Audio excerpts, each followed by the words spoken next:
Good evening, everybody, and welcome to the Hanoi Grand Prix for the Nations Cup. I am Chris Cavaney, your host for this, and you join us at the Hanoi Grand Prix circuit. Yes, a circuit that was to be built, and then after one thing and another, I cannot remember, it just didn't happen, and we are here now with the circuit for the Nations Cup. It has a rather unique design, it being a rather intriguing street circuit, but it is a design in which it invokes a weird sort of play on the head of what kind of setups you want to go for. You know, do you want to go for top end, or do you want to go for something for the twisty section towards the end? And we actually might see that play out in the races up ahead. But with all the action that we have today, we have two divisions to show you, but we're going to start with Division 2, and we can see how the standings look for Division 2. Felix Rosenquist is your leader by 14 points to Sebastian Buemi, and then Paddle Award 15 points away from Felix. So it's pretty much been those three touted for the title, and it has been showing. And then we've got Kevin Magnussen in fourth, Arthur Leclerc in fifth at 91 points. Will Power has been creeping up the ranks in 90 points. Robert Wickens has been a steady Eddie on 89, Rafael Marcello on 81. Jamie Whincup equally climbing himself up on 75 points. Both the Portuguese drivers, Antonio Felix Costa and Felipe Albuquerque, in 74 and 70 points respectively. Giovinazzi, who's been rather the surprise of late, because he's been brought to the car at a later time, but he's been making really impressive results.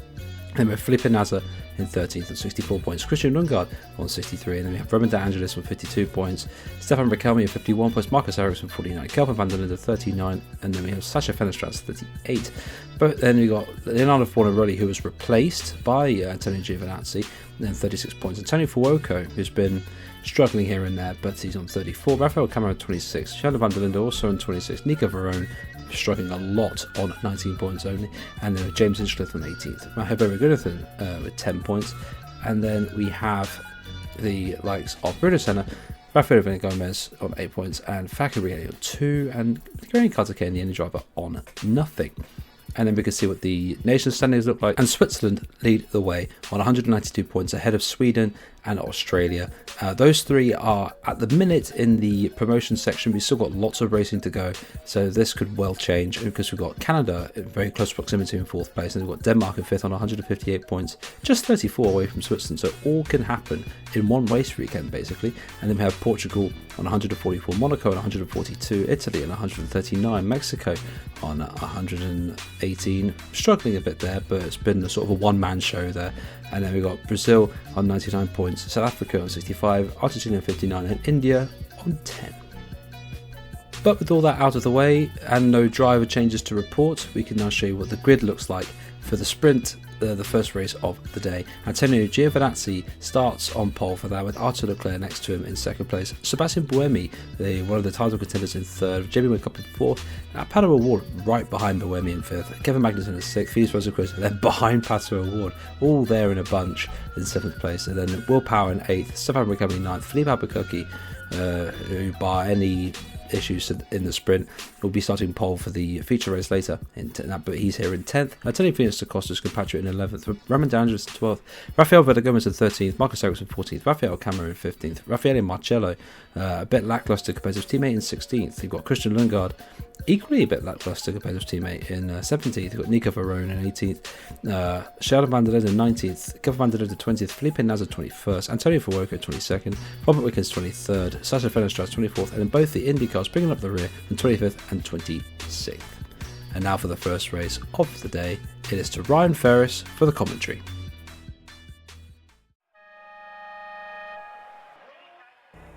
It's Division 2 sprint race time, and a first race here in the Vietnam circuit of Hanoi, and the lights are coming on. It's Giovinazzi on pole with Leclerc in second, and away they go.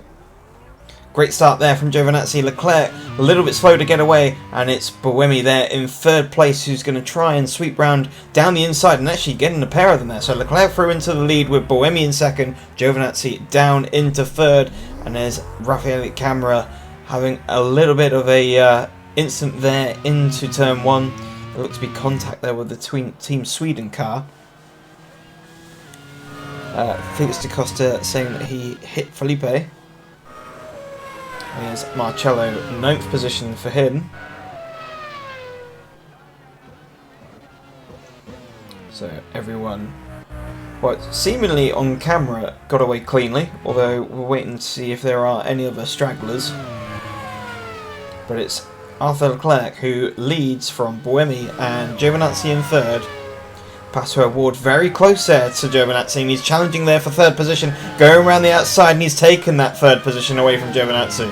But Giovinazzi still tucked up in the slipstream, he's not going to make a move, but Buemi's trying to make a move there on Leclerc.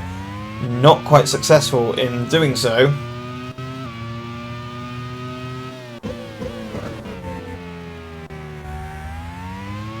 So, round these sweeping corners, it is pretty much follow the leader through here. You can see Leclerc managing to pull a couple car lengths here and there.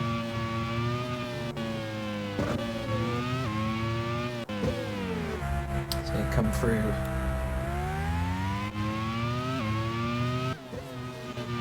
Swoops around at the final corner to complete the first lap of 14. And Leclerc over a second ahead of Buemi now. O'Ward clear almost of Giovinazzi, and he's also starting to hunt down Buemi now. So around this long swooping right-hander into the chicane. Here's Kelvin van der Linde having a little bit of a lock-up into turn 1 there. He's trying to become on terms with Felipe Albuquerque, who's in 14th position. So I think, as said earlier, Da Costa may have had some sort of collision there with Albuquerque as he's dropped down to 14th. On board with Pato O'Ward, who's catching Buemi. Buemi falling off the back of Leclerc now. Leclerc starting to get a 1.4 second lead. Bit of a lock up there from Robert Wickens. He's trying to chase down Sheldon van der Linde by the looks of things. Actually, no, it's Kelvin van der Linde for 15th position.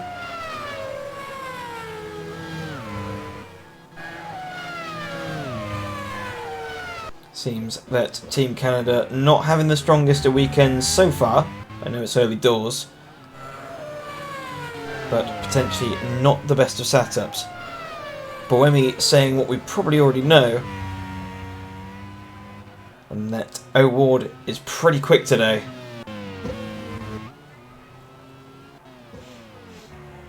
O'Ward and Buemi, two of the championship contenders here in Division 2. The other big name is Felix Rosenqvist, but he's also having a pretty poor weekend at the moment, down in 11th position outside the points. Wasn't really able to capitalise much last time out in the very attritional race at Fuji. Leclerc being told that O'Ward and Buemi starting to get into a bit of a battle now, so Leclerc can pretty much just go about his business and continue to open up this gap, and it's already over 2 seconds now. Here's Will Power down the inside of Rosenqvist, but not successful in that venture.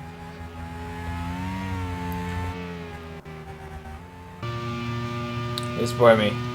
He's got O'Ward within a second of him. He's going to be slipstreaming him all the way down. It seems like certain sectors of the circuit, Buemi's faster, and then as soon as it comes to the tight and twisty stuff, not quite as well off as the others.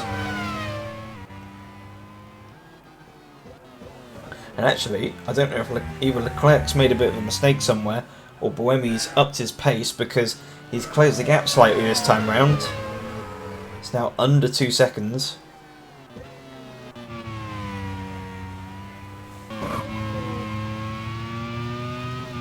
Will Power again having a little bit of a loss of traction in his attempts to become on terms with Rosenqvist in 11th. He's now got De Angelis all over the back of him now.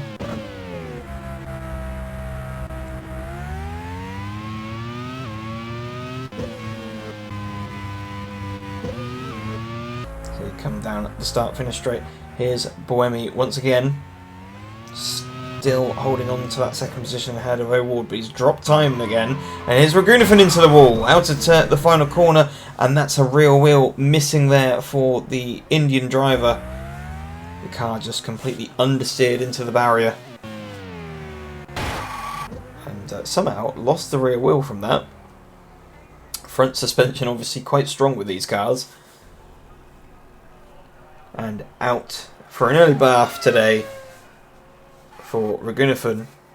Obviously, we saw some promise from Team India a few races ago, but it seems to be back to normality. Here's Marcus Ericsson having a go at trying to get his way past Raffaele Marcello for 9th position. Ericsson finding himself ahead of his teammate Rosenqvist, which is something we haven't said much this season. But as I say that, they're trying to run team orders to not hold him up too much.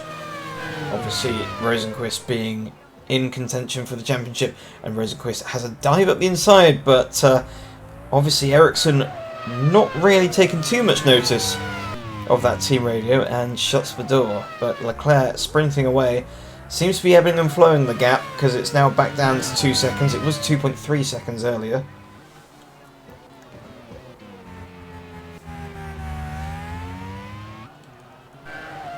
Here's Fuoco down in 19th, somewhere, a position we wouldn't expect to see the Italian driver.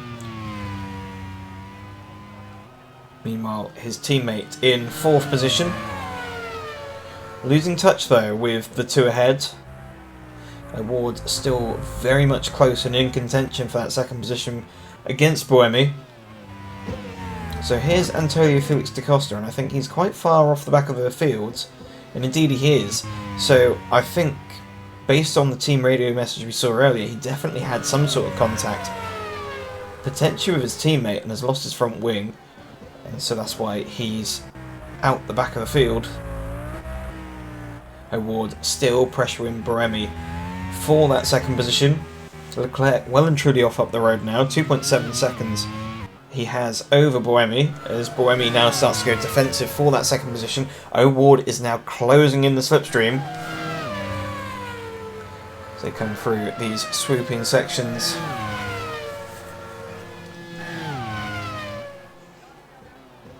Down into this very, very tight corner to come down the straight and complete another lap, I believe, with De Angelis having a move there on Power. Power unable to get through on Rosenqvist, it seems.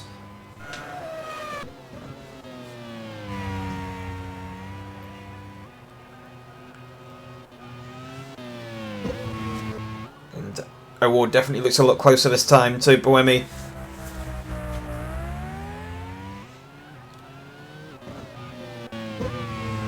Down onto the start-finish straight. What can happen? Can Ward slipstream into turn 1? It just seems like that Switzerland car has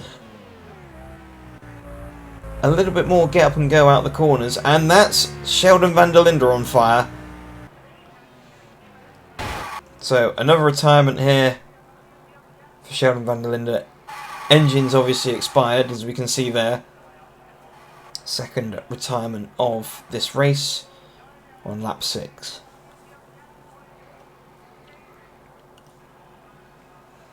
So out goes van der Linde. Here's Pato Ward, and again he's lost a bit of time now to Buemi. He was all over the back of Buemi, and Buemi's managed to get away. Here's Rosenqvist under pressure now from both Power and De Angelis. And Rosenqvist getting pretty vocal on the team radio now, the fact that his teammates not letting him through. As it stands at the moment, Rosenqvist outside the points, and there's De Angelis having a look around the outside of Power.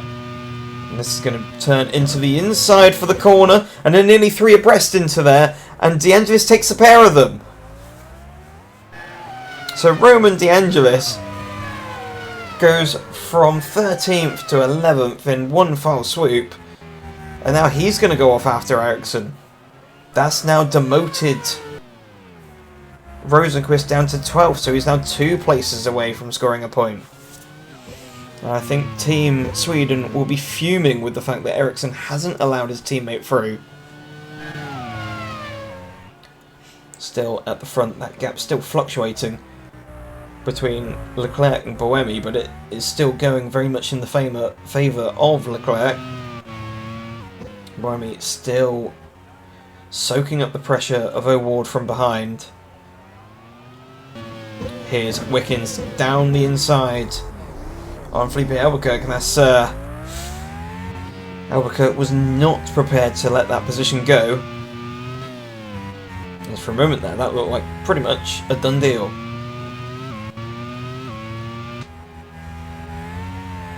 Here's O'Ward still hunting down Buemi.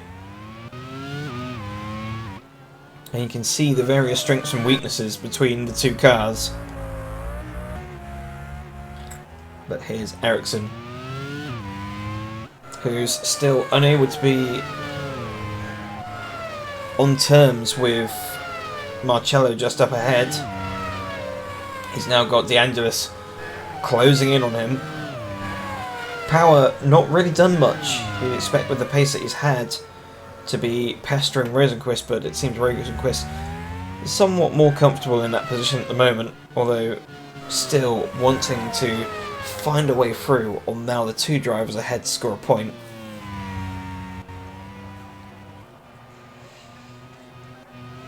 Buemi still holding on, but here's Calvin van der Linde further on down the order.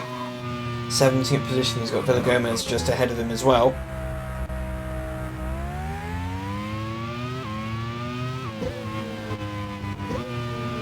This is Stefan Rakelmi we're on board with now in 5th position. He's got Jamie Whincup just behind.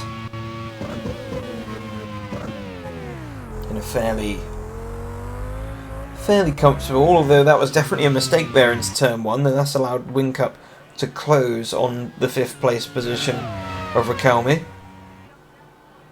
Meanwhile, in the background, once again, O'Ward getting very close, and that's Rakelmi. Who's that he's overtaking there? So, someone's slowing, and it's Giovinazzi.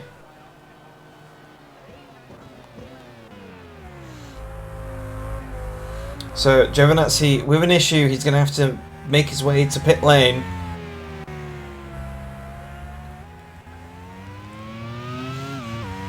And definitely limping his way back and slowing up the field. So this is actually going to potentially help Rosenqvist a little bit if he's able to slow the cars up on his way back to pit lane.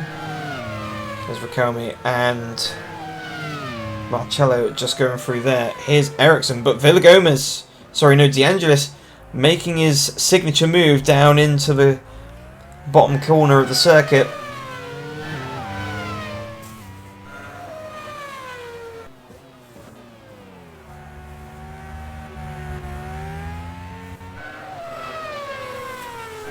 He likes that move down into turn 11 there, but here's Giovinazzi still very much slowly making his way back to pit lane through the sweeping corners. Very much difficult to overtake here, which is why Power's stuck behind him there, and that's allowed the rest of the field to catch up onto the back of Power. Has given Rosenqvist a bit of breathing space though. So it is now Ericsson between Rosenqvist. Few seconds between them, but Ericsson is now back into the points as a result of Giovinazzi having his issue. Here's Calvin van der Linde making some moves up. He's now gone up into 15th, whilst looks like Arthur Leclerc having a bit of an issue there.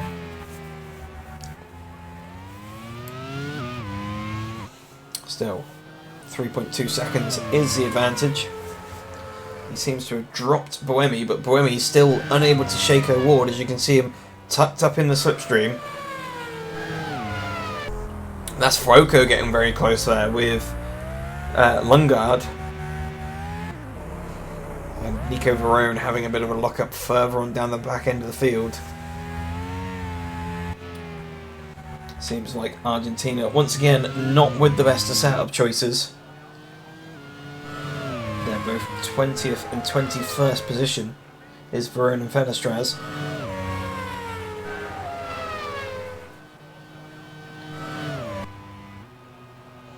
Still at the front, and I think there's been another mistake there by Buemi, because he's now dropped the gap to 2.9 seconds. Whincup having a little bit of an issue there in 5th position. He's got Magnussen not too far behind.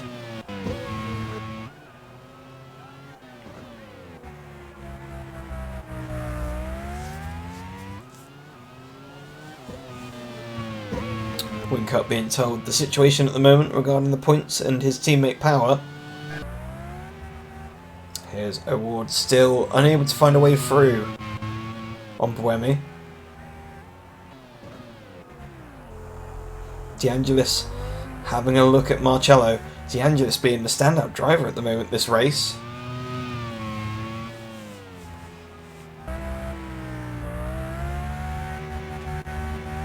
How many more positions can he make up with the closing stages of this race left to go?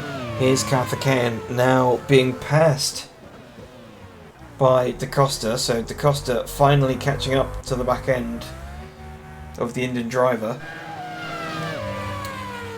As Award still in the slipstream, but it definitely seems like this Team Switzerland car has got strengths and weaknesses against that Mexico car.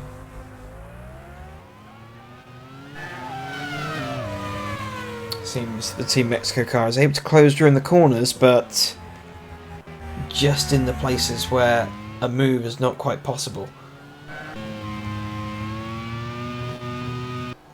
Here's Lundgaard down the inside now of Calvin van der Linden, not able to make that move work, and Naza's now all over the back of him.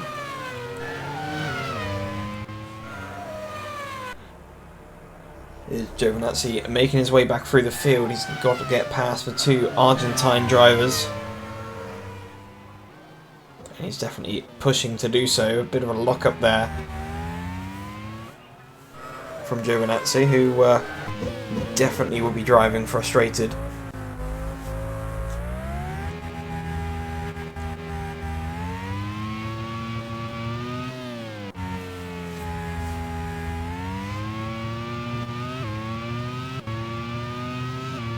Seems like Award getting frustrated now.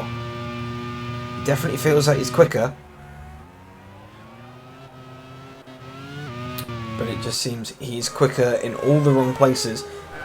Here's Marcello now on the back end of camera, and just behind him is De Angelis.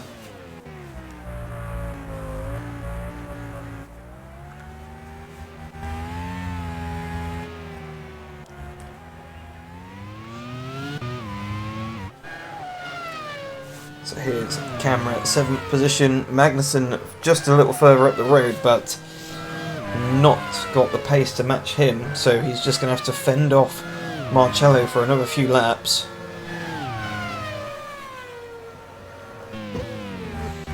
Back at the front, and it's Award. He's lost time now to Buemi. He's over a second away from Buemi, so there must have been a mistake there.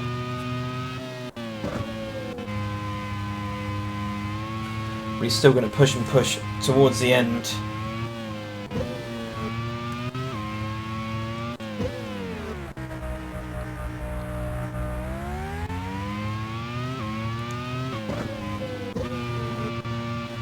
Fascinating circuit is this Hanoi track, and obviously a mixture of permanent and street circuit.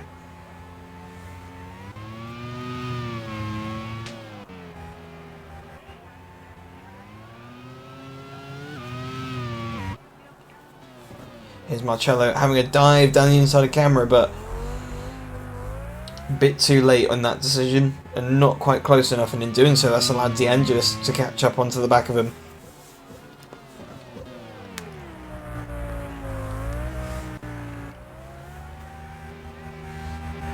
Award still pressing Buemi.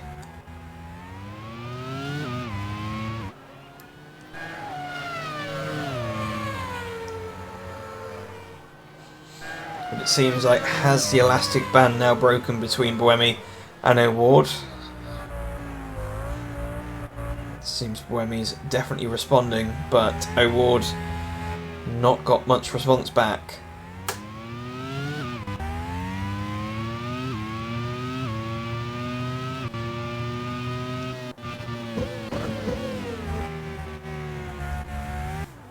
And there's Marcello with a massive lock-up into turn 1 there.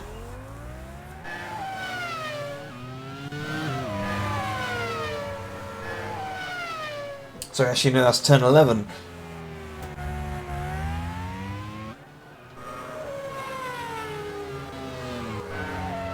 So Marcello definitely pushing, and he's definitely losing time to camera. He's going to be out of the slipstream, which is going to put him at more risk from De Angelis from behind.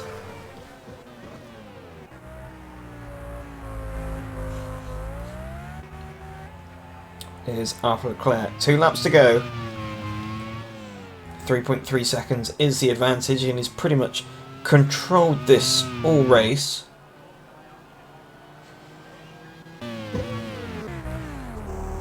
Wonder if O'Ward would have had any form of answer, but he's been unable to get through on Buemi.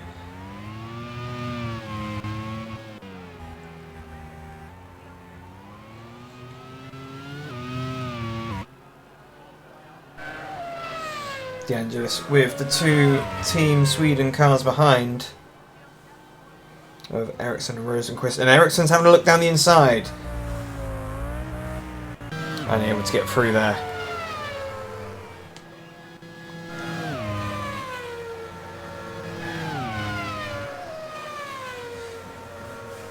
So there's Buemi coming through turn 11. He's gradually opening that gap up between himself and O'Ward. 1.3 seconds is the gap. It's a bridge too far, however.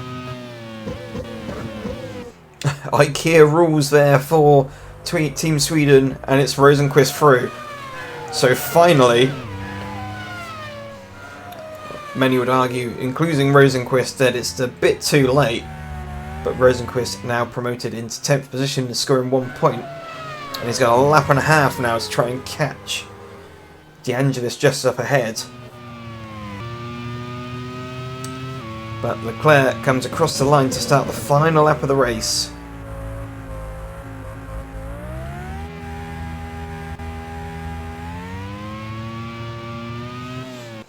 And what has been a fairly smooth and easy performance there for the Monegasque driver.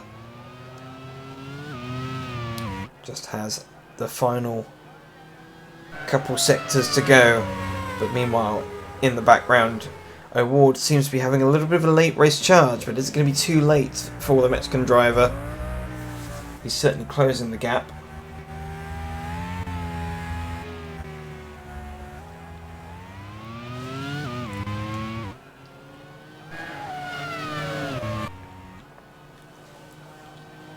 Here's Buemi in 2nd position. Unable to really live with Leclerc just up ahead, but has put on a fairly decent defensive job. As he rounds the turn 11, turn 12 section. And there's Leclerc going off! After Leclerc from the lead! I do not believe it after a commanding lead.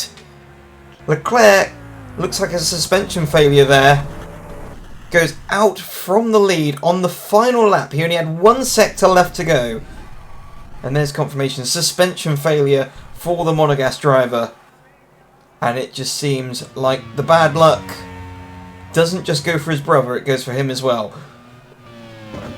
So Sebastian Buemi, who we didn't see this coming, leads on the final lap unless something happens to him. He rounds the final corner and crosses the line to win the Division 2 sprint race ahead of Pato O'Ward, which means Stefan Rakelmi finishes in 3rd position. Whincup and Magnussen cross the line to round out the top 5. Now what does this look like further on back? Rosenqvist, as a result of Leclerc being having that last lap failure, finishes 9th. So Froco across the line. We're looking at Verone and his teammate just behind of Fenestraz da Costa there, and here's Karthikeyan, the last car on the circuit. rounds the final corner to cross the line.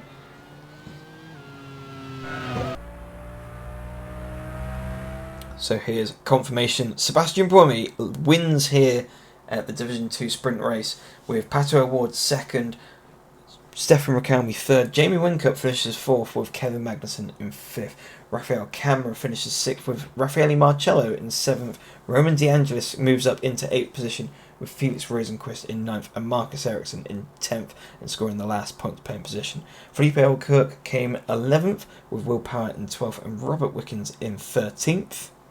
Rolling on further on down the order, Rafael Villagomez in 14th with Calvin van der Linde in 15th, Christian Lundgaard 16th and Felipe Nasser in 17th. Antonio Giovinazzi finished in the end 18th with teammate Fuoco in 19th, Varone and Fenestraz 20th and 21st, Da Costa down in 22nd and Carthagena in 23rd, and on to the retirements. Leclerc, the final lap with Sheldon van der Linde at 25th and Javier Ragunathan, and after that very dramatic end to the race, it's over to Chris. Oh, you got to feel for Arthur Leclerc. They're so damn close to pretty much do a near faultless race, and then to have your car just die on you at the end. Gut-wrenching, but hey, that's how it goes. And well done to Sebastian Buemi. That definitely helps his title chances with that sprint race win, and Pato O'Ward as well, getting himself up there whilst Felix Rosenquist was struggling in ninth. So a good points haul for both of them there compared to their rivals in the season. But now, with that done, we can now look forward to Division 1. And when we look at the driver standings for Division 1, it is, well, pretty close between the top five. Only 8 points covers the top five. René Rast leading the way in 106, Van Gisbergen 105, Alex Palou and Yamamoto both on 104, Sandy Stuvik on 98. Very, very close. And Philip Hansen on 88 points, Nick De Vries on 86, Simon Pagenaud 75, Joseph Newgarden 72, Paul di Resta is 70 points. Good points all there for Paul di Resta there. And we've got Scott Dixon, who's had some unlucky retirements in certain situations, especially in Fuji. And then we also have Kamui Kobayashi on 62 points. Carl Larson, who's been a steady Eddie but been struggling since he's come back from his race ban, on 57 points. Stoffel Vandoorne as well on 57 points. Sebastian Bourdais, again, retirements have been an ailment for him. Daniel Gader been struggling compared to his compatriot on 54 points. Alex Dunn on 53. Andre Lotterer struggling as well versus his compatriot René Rast there on 45. Dries van Tor 45 points. Elfyn Evans valiantly for the way for Wales at 43 points, Jack Aitken on 42, Max Hart 31, Robin Frijns 29, Collado really struggling compared to Philip Hansen on 23. Natalie Winatala-Farrell is on 21 points, Mick Schumacher on 11. Then we have the likes of Ella Lloyd on 11 points, Telasuke Makino on 5, Larry Ten Void on 3, Mark Usens on 1, and then Ugo Gushokwu, Alex Lid and Vanina X all on 0 points. But what does all this mean going into this weekend for Division 1 in the nation standings? Very, very close again. New Zealand on 173 points, Japan on 171, Germany 162, Spain 158. Just 15 points between the top four. And you got both France and the USA tied on 129. Thailand 119 points, Netherlands 118 points, just one behind Thailand. And you got Scotland on 112, England on 111. Just above that relegation bar. Again, loads of races to go in this season.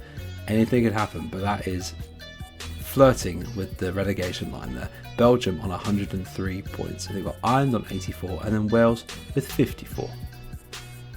And again, no driver changes to report, so we can go straight into things and we can show you the sprint grid for Division 1. Robin Frijns is on pole position with Simon Pagenaud next to him. And then we got Naoki Yamamoto in third place, Alex Palou in fourth, we got Nick De Vries in fifth, Kamui Kobayashi in sixth, Joseph Newgarden in seventh place, Philip Hansen in eighth place, Scott Dixon on ninth place, and then we got the pole man for the Division 1 feature race, René Rast in 10th, Paul di Resta in 11th, Shane Van Gisbergen in 12th, Sebastian Bourdais 13th, Daniel Gader 14th, Stoffel Vandoorne 15th, James Collado in 16th there with Sandy Stuvik next to him in 17th, Dries van Tor 18th, Alex Dunn 19th along with Max Hart in 20th, Natalie Liwetala-Varagul in 21st with Andre Lotterer, who's been struggling of late, in 22nd place there, and then we've got Elfyn Evans in 23rd, Jack Aitken 24th, Carl Larson 25th and Ella Lloyd in 26th. Now once again, back to Ryan Ferris for the commentary.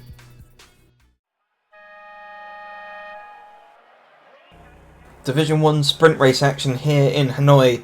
What sort of drama will we see after what we saw in Division 2? Is Frines on pole with Pagenaud in second. 5 lights are on, 5 lights are off. And it's a good getaway from Frines, but it looks like Pagenaud's got a good getaway as well in the second phase. And who's this steaming down the inside? It's Kobayashi. So Kobayashi up into second position. Oh, and that's a big crash. So Stoffel Van Dorn parked in the middle with most of his wheels missing. And it just looks like he's gone for the inside and been punted behind. So who is it looking on board? It looks like it's definitely one of the Thailand cars. Was it Stuvik? It was Stuvik.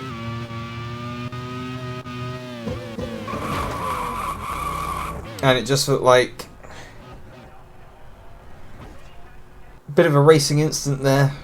Obviously Stuvik had made the move first to move out into the middle part of the track, and then Van Dorn, potentially unsighted by Stuvik, pulled out in front of Stuvik and just gave no braking room for Stuvik. But in the meantime, Kobayashi, a bit wrong-footed there, and that's allowed Pagenaud back through into 6th position. So Pagenaud back up into 2nd position, and chasing Frines, who's had a bit of breathing space there, just under a second between the pair of them.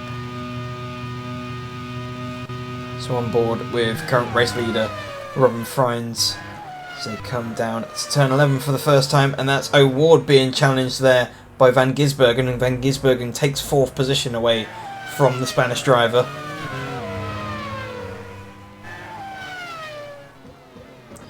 He's going to go off after Kobayashi. Pagenaud definitely, after being dive bombed into turn 1 by Kobayashi, definitely got the pace here. He's caught up nearly half a second to Frines.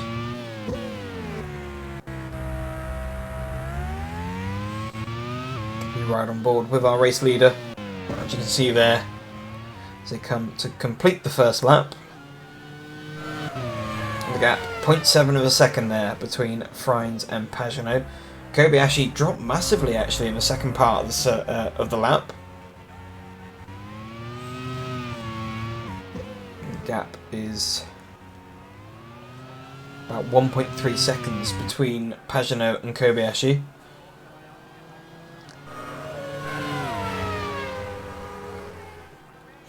But Pagenaud tucked up in the slipstream now, and he's definitely closing on Frines. Meanwhile, further back, Palou still struggling for pace it seems, and Hansen up the inside.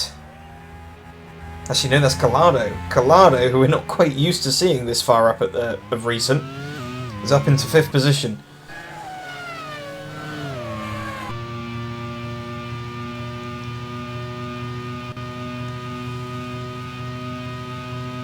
Back on board. And there's Pagenaud going for the lead, but not quite able to do so. Frines shuts the door. Continues off in the lead as they come through into this final sector, which is pretty much turns 13 all the way to 22. And then it rounds back onto the start-finish straight through turn 23.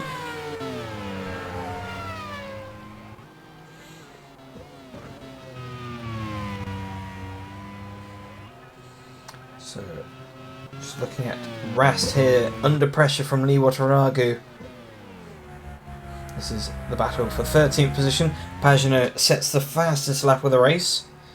And that's Van Thor, so Dries Van Thor out of the race. Engine failure, so that's a double DNF now for Belgium. And that's a big lock up there for Bourdais into turn 1. So much so, he's had to come to a stop to try and get back on track. He's going to be pretty much plumb last.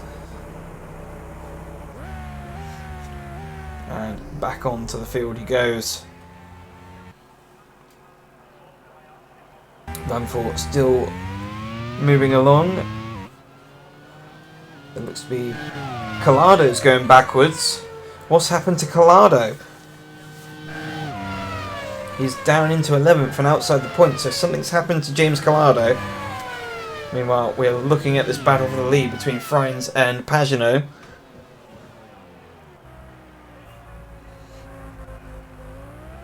And Collado on the team radio saying there's definitely something wrong with the car. He's going to have to limp it back to pit lane. And what was looking so promising for Collado looks as though it's going to be pointless for him today in this sprint race. But they've still got Hansen in 6th, so all hope is not lost for Team England.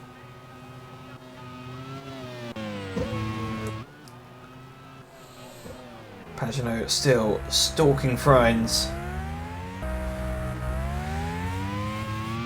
Kobayashi fairly comfortable at the moment in P3. He's got a 1.2 second advantage to Van Gisbergen behind. And 2.1 seconds behind Pagenaud. And there's Prix Thor, and in the background there is James Collado going off track. So I'm not quite sure. Yeah, throttle issue there, and ended up he's retired in the same position as Van Thor.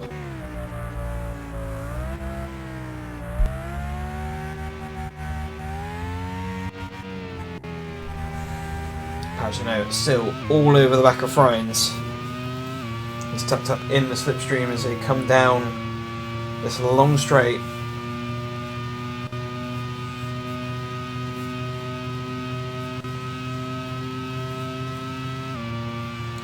Getting closer and closer and closer as they come down into turn 11. Pagenaud takes a lunge and dives for the lead. Frines not giving it up, but he's forced to. Pagenaud shows him the door, and up into first goes Simon Pagenaud.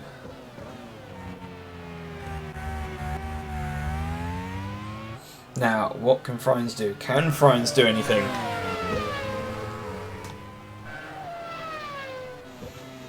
Well, he seems fairly defeated already. But anything can happen. He's now in the slipstream now. He's going to benefit from a tow, and that's a lock up there from Pagenaud. So not all too easy just yet. And you can see in the background Kobayashi now coming under pressure from Shane Van Gisbergen.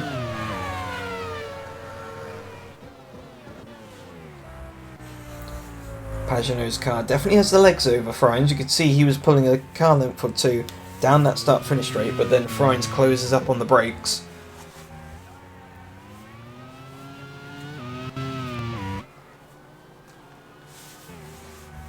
Through these tight and twisty sections. Hansen there with a lock-up. He's under pressure there from Scott Dixon.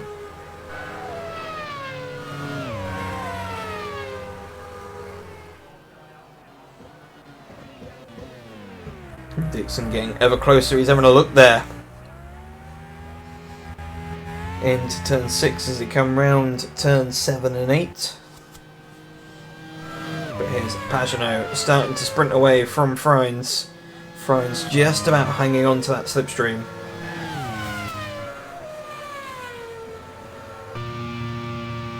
It's Van Gisbergen down the inside of Kobayashi. That's another position gained for the Kiwi.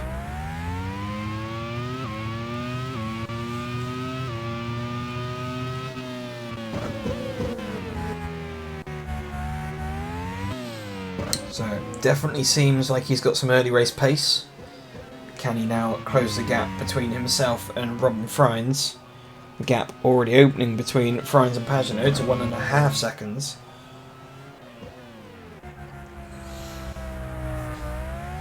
But as we saw in the first race, it isn't over yet.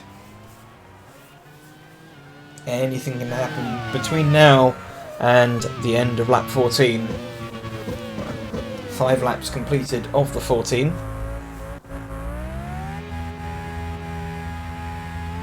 On board with Frines. And he's closed a little bit in that final sector as they came across the line. The gap now down to 1.3 seconds.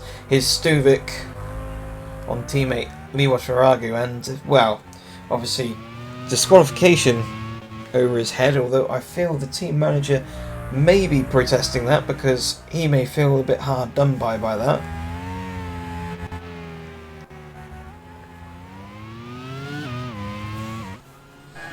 But Friends still trying as hard as he can to hold on to Pagenaud. Pagenaud opening the gap a little bit more. 1.6 seconds, but someone who's gradually closing the gap is Van Gisbergen behind, and you can see him getting ever closer.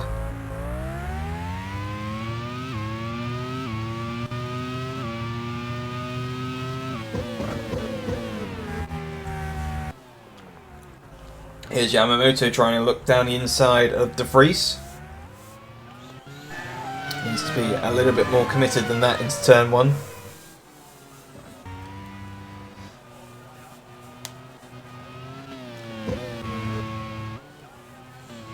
Pagenaud still extending that advantage, and here's back to Yamamoto.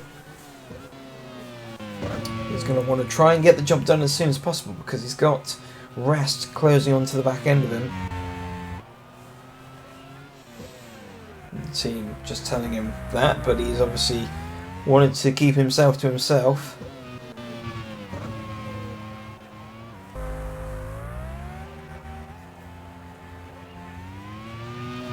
Meanwhile, here's Van Gisbergen trying to close on Friends. It seems like that early race pace that he had is not quite managing to live up to it at the moment. 2.1 seconds is the advantage, or the gap between Friends and Van Gisbergen.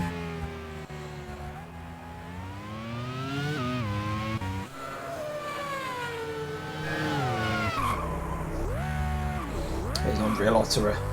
Team Germany still struggling this weekend after them having a fairly good showing in recent races.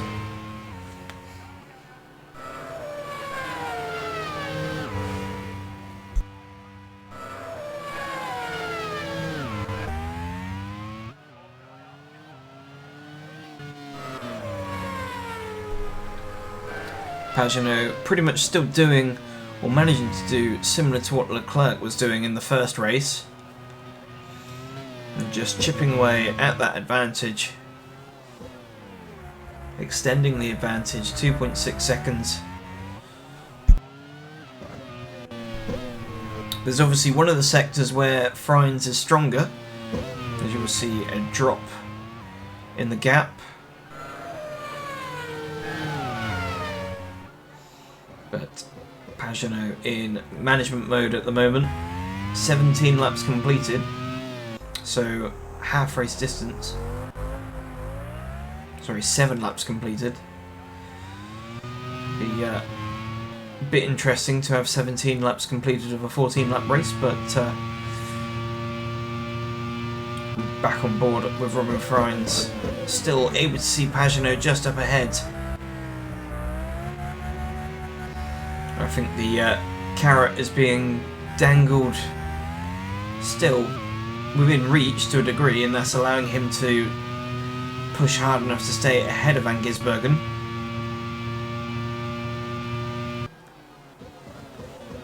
Here's Max Hart up the inside of one of the Team Scotland cars.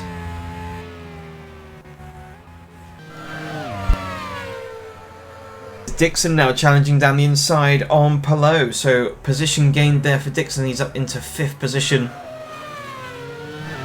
Now he's going to chase after Kobayashi.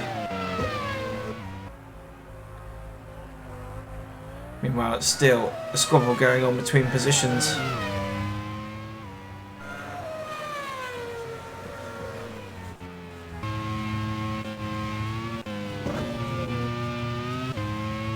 Van Gisbergen can see Friends up ahead.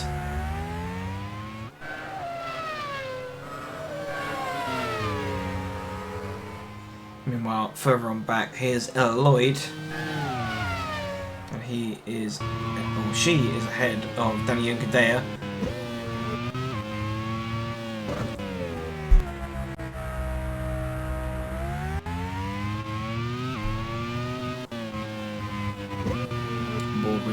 Aitken. He's chasing down Max Hart.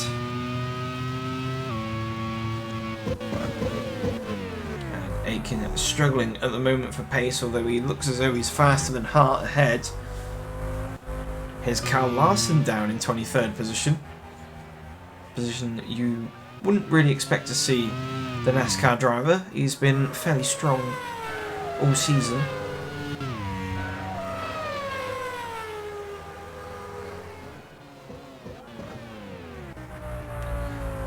On in the background there, as we look at Hart, I think that was Lloyd trying to go through on Aitken, but unable to make the move work.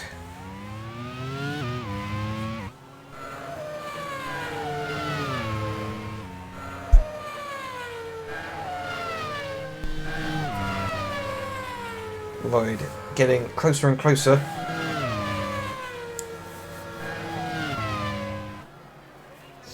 And going for a lunge now down the inside. It's 10-11, but not quite close enough to mount the challenge to Aitken. Back up front, it's Simon Pageant though.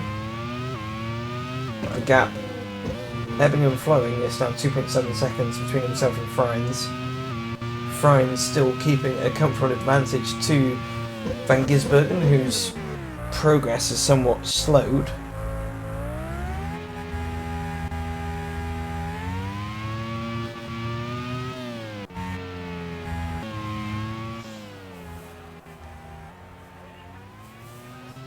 So Robin Frines still holding on there as Rast has a little look there on Yamamoto.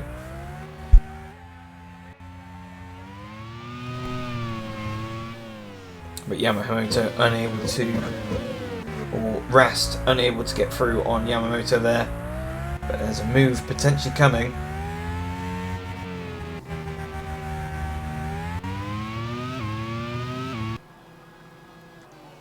And here's Stubik having a look down the inside of Lee Wataragu and goes through and pushes Wataragu wide. And she's definitely not going to be happy with that. And she isn't by the looks of things.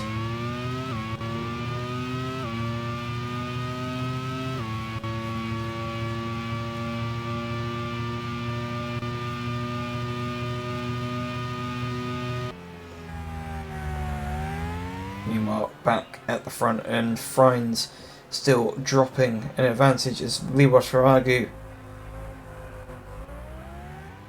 under pressure there from Lotterer. Lotterer unable to get through, which is allowing De Resta onto the back of him.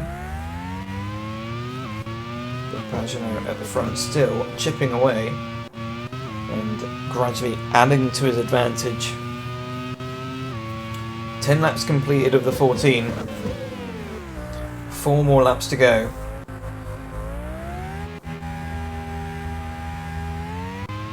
And it is a 3.4 second advantage. Scott Dixon has another look down the inside of Kobayashi.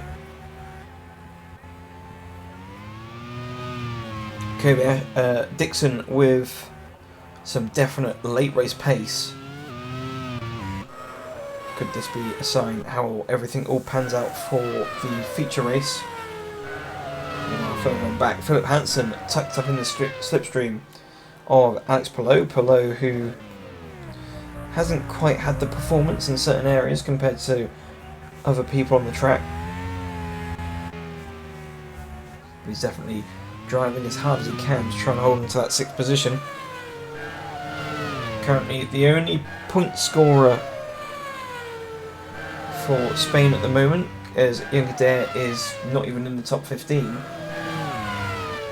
And problem for De Vries by the looks of things, as both Yamamoto and Rast have gone through on him.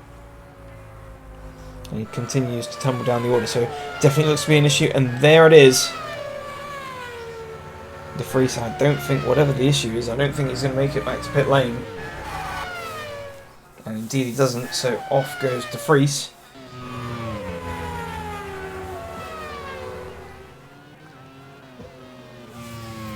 Transmission issue there for De Vries.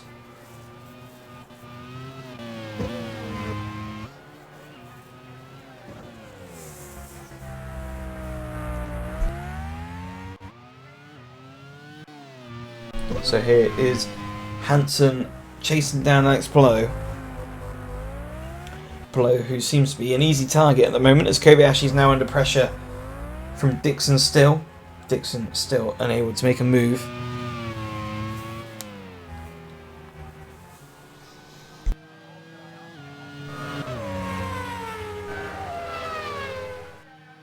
It definitely looks like now Freins is becoming under pressure from Van Gisbergen. The gap is now 1.7 seconds between the pair of them.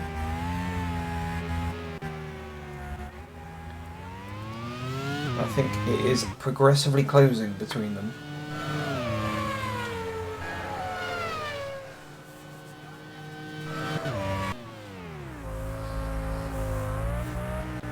Here's Lotterer trying to find a way from the Wataragu.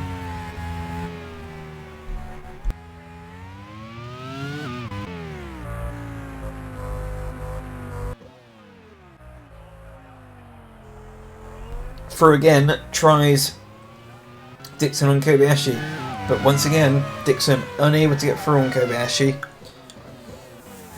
Just needs to be a little bit more committed into the corner, and he potentially would get the job done. Potentially, he also probably would benefit a bit more from being a bit closer. But it seems like Kobayashi's got all bases covered. Meanwhile, Van Gisbergen trying to chase down Freins. Gap is now 1.5 seconds.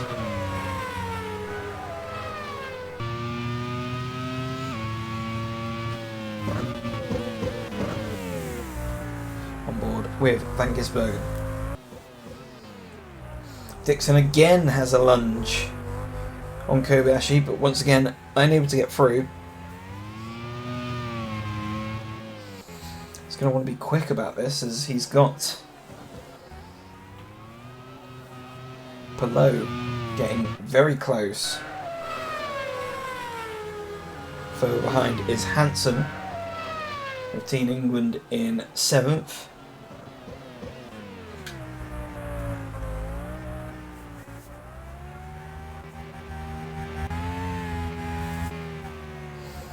Hansen, the sole remaining England car at the moment. Meanwhile, Pagenaud has been putting away and chipping away on some blinding lap times. He's now 4.6 seconds ahead of Freins.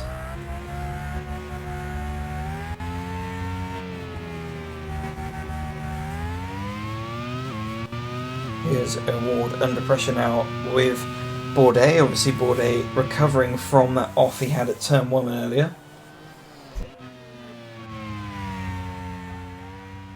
Here's Pagenaud rounding his way through this middle sector, or final sector. De Resta, sorry, under pressure from Max Hart.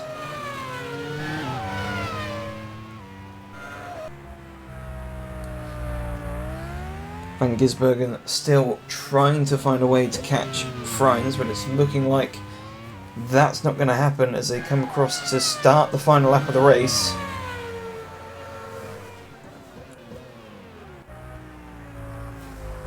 Barring any major mistakes from Freins, it's looking like it's potentially job done for second position. Although it is most certainly not over until the fat lady sings. Just to ask Arthur Leclerc from earlier. On board with Pagenaud on his final lap, 5 seconds at the advantage.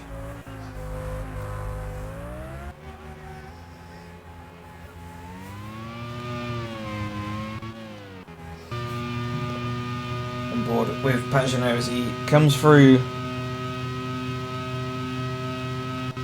around to coming to turn 11, so through he comes and up into the tight and twisty section that is the final final sector.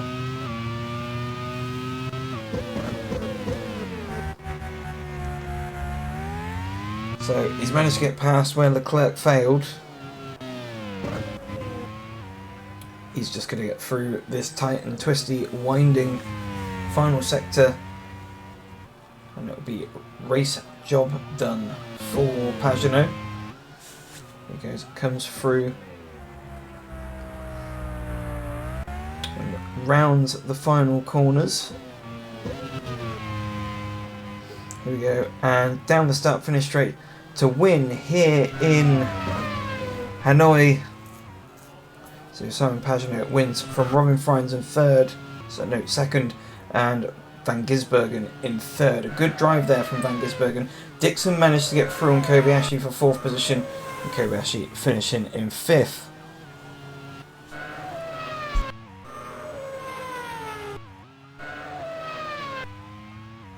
Just waiting for the final drivers to come through. Not the best of days at the office for Scotland, Ireland, or Wales in particular.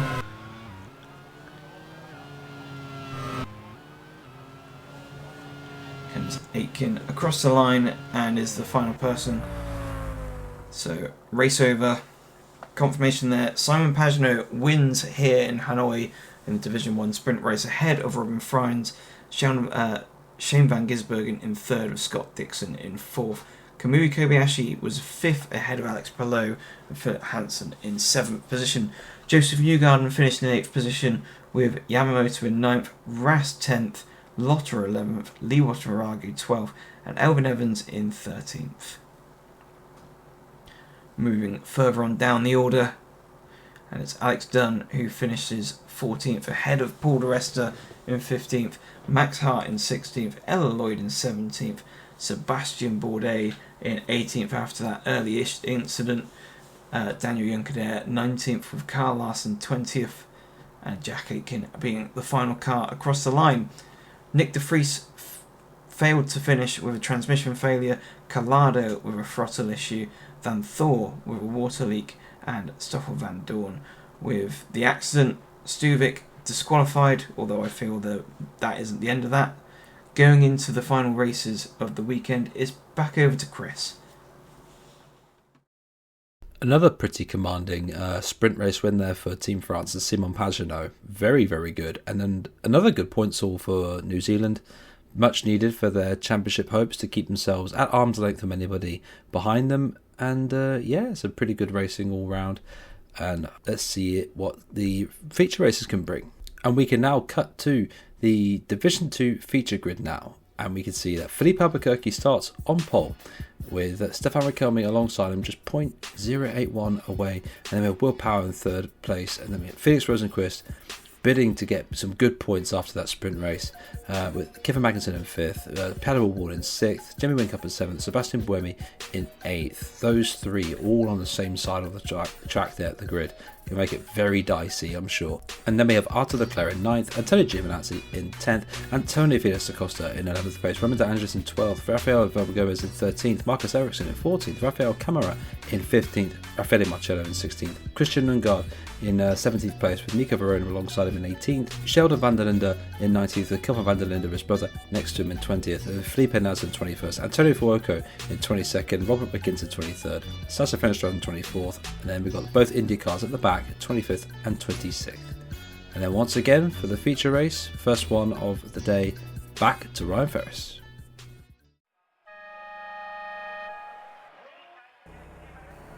Division 2 feature race time now, and it's Felipe Albuquerque on pole from Stefan Riquelme, who's going to get the jump into turn 1 as all lights come on now. And the lights are off and we're away here. Albuquerque gets a good getaway, so does Riquelme, and it looks like the rest of the field caught napping a bit there as they managed to get a couple of car limits, but down the inside comes Pato O'Ward up into third position. Further and down, that's Kelvin van der Linde, and he's made contact by, I think, one of the Team Italy cars.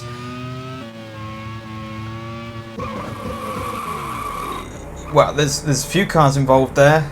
That looks like the rear wing of one of the Italy cars, and there's a big pile up there. One of the Brazilians involved as well. I think that's Felipe Nasr. Yeah, so Nasr gets into the back of him, and it's both South African cars. Both Team India cars as well, by the looks of things. Here's on board from Fuoco, and Fuoco was actually hit from behind by Raghunathan, I think. So one massive concertina accident before they even get to turn 1. I think, again, similar sort of situation as what we saw in the sprint race. Ragunathan had already really chose his line down the inside, but then found the Team Italia car pulling out in front of him, and he just had nowhere to go, really. And the marshals trying to clear the path with the drivers still trying to get through. In the meantime, back at the front, Felipe Albuquerque leads from Stefan Riquelme. Albuquerque, who hasn't been in this position for some time, since Silverstone.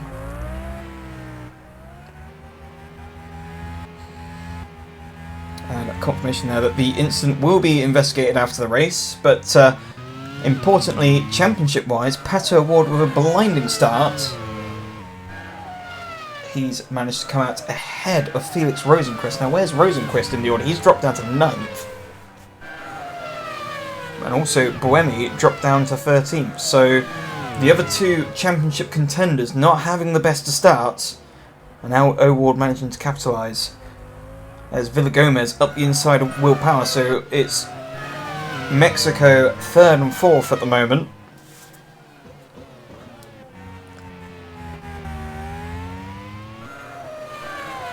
They come rounding through these fast swooping corners and up to the top end of the course to complete the first lap. Yes, it is only the first lap, and a lot has gone on already in this opening lap.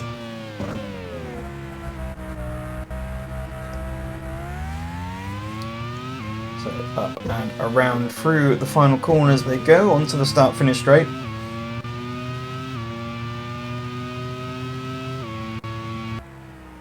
Here's Riquelme under pressure now from O'Ward, so O'Ward definitely with the bit between his teeth. And I think he feels he has the pace this afternoon to go on to win this race. It's whether or not the Mexico team have got the strategy to go with it as well. Ragunathan has made it back to pit lane, so he will be having a front wing change. Here's Giovinazzi, it looks like he's making a move on someone. O'Ward with a bit of a lock up there.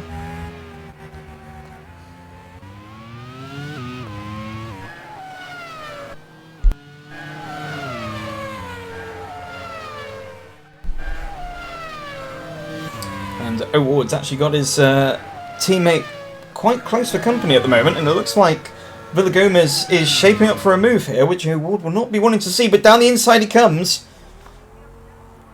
And definitely Team Mexico won't be liking the look of that. It might be taco rules for Team Mexico, but we'll wait to see what the team actually comes up with for their rules.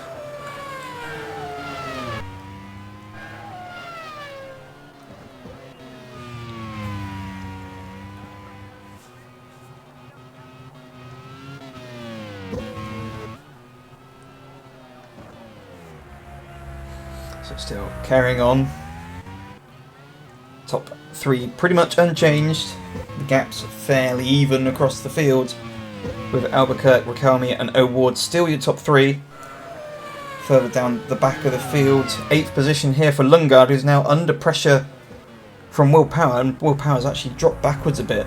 Obviously starting inside the top 5. But look, it looks like Lundgaard has got the 2 Australian cars for company. Australia currently 2nd in the point standings, behind Switzerland, although Switzerland not having the best of starts to today. Both cars outside the top 10. But obviously, being the feature race, the top 15 score.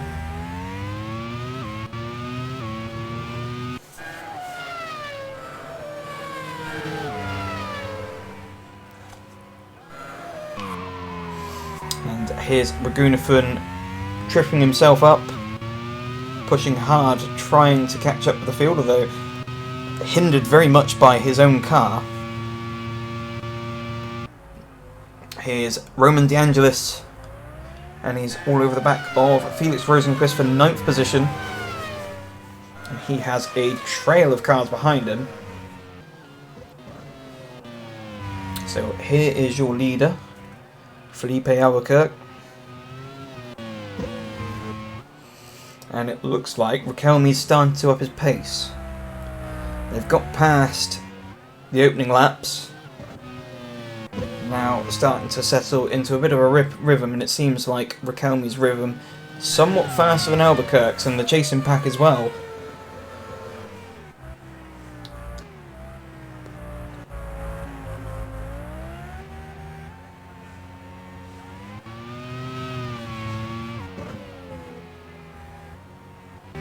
This is Rafael Marcello, who's currently in 16th position. He's got Magnus Ericsson and Sheldon van der Linde for company.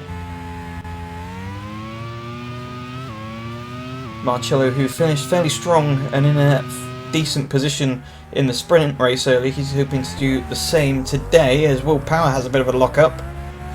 Now under pressure from Whincup and Rosenquist. De Angelis also very much close, and there's pretty much a train of cars from Lundgaard all the way back to Canberra. But here it is, Whincup in the slipstream. Power's going to force him out around the outside. Whincup unable to get the job done into turn 11. But meanwhile in the background it looks like De Angelis having another go on Rosenquist and still unable to get through. Magnussen very close in the background.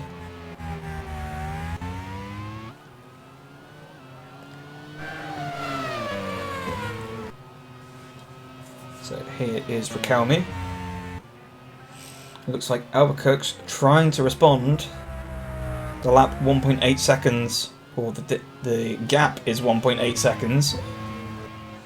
Meanwhile, it looks like Giovinazzi has caught up onto the back of the two Team Mexico cars.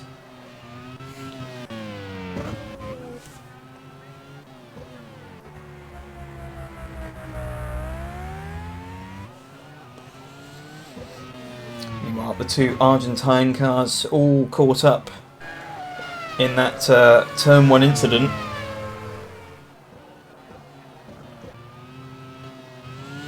Here's Lundgaard still under pressure from Will Power. Power being told to let Jamie through, and Jamie comes through up into that 7th position. So Whincup then gets to go to have a look at Lundgaard. Can he do anything different to Power?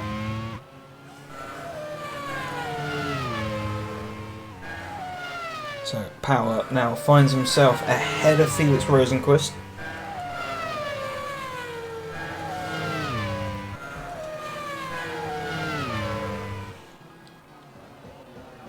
Power almost having a look back at his own teammate, but Rosenquist still under pressure from De Angelis, and De Angelis still unable to get through. And this is really bringing on a train of cars from behind. You can see all the way back to camera. Marcello's managed to get up into 15th, so Camera's down in 16th. So this is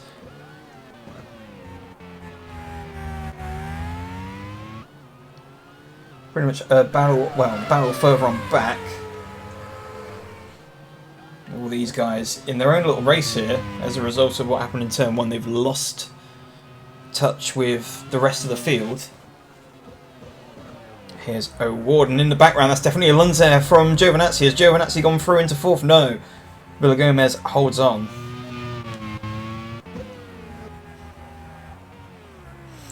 In the background there, and that's Marcello having another go, and Boemi's gone backwards again into he's still in 13th position under pressure from Leclerc, but in the meantime Marcello trying to find a way through on Leclerc, and this has allowed Ericsson to catch up onto this group, so this is now a battle from 6th all the way down to 17th. And that's Nazar having a look there, closing in rapidly on Marcello, but unable to get through.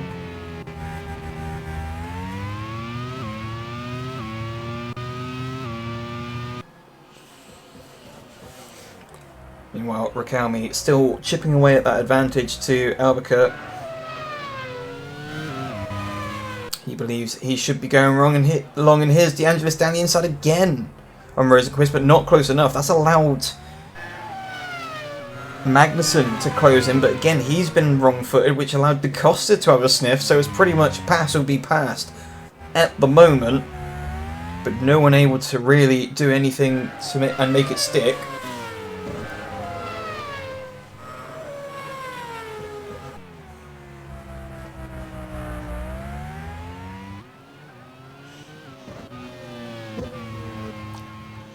O'Ward not really showing as much pace as he was.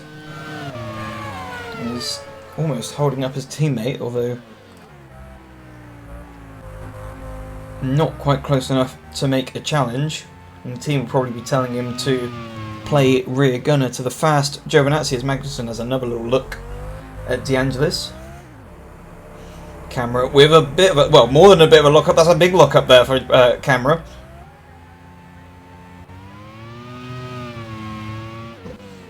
And that's pretty much allowed Nasser and Sheldon van der Linde to catch up onto the back end.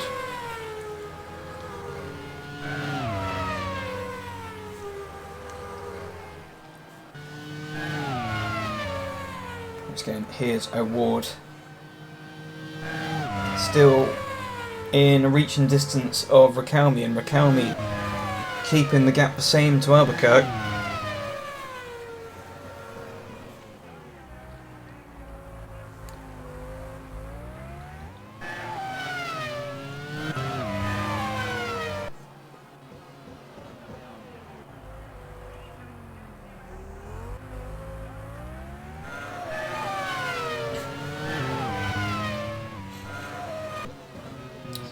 Riquelme actually losing a little bit of time there this time round to Albuquerque, so Albuquerque trying to respond, but obviously the team and himself believing that they're going to go a little bit longer, so he's now going to go into a bit of pace management for this stint. We're potentially expecting the first drivers in for their pit stops around lap 10.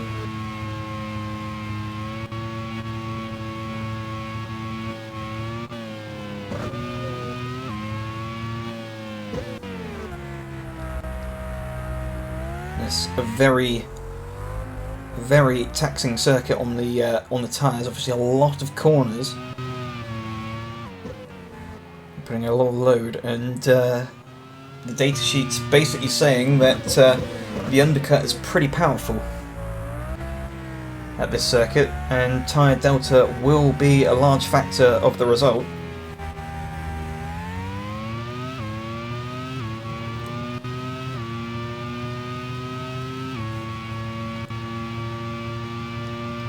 So on board with second place Riquelme, who is still trying to chase down Albuquerque. He's keeping it fairly safe towards O'Ward. 2 seconds ahead of O'Ward. And pretty much just over 2 seconds behind Albuquerque. So, and here's De Angelis again down the inside of Rosenqvist, but again unable to get through there down in turn 11. The pace definitely seems to be heating up. The gap's starting to appear now where they weren't before.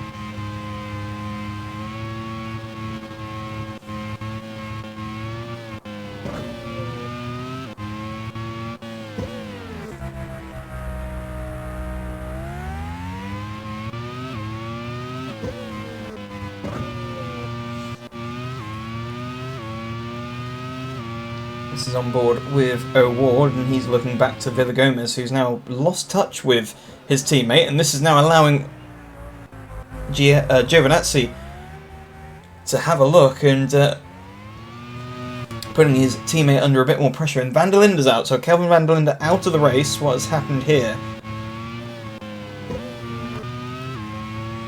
So around the S's, and that looks as though something's failed, has it? You just saw, almost looked as though the rear end just completely unloaded, as if there was some sort of suspension failure there.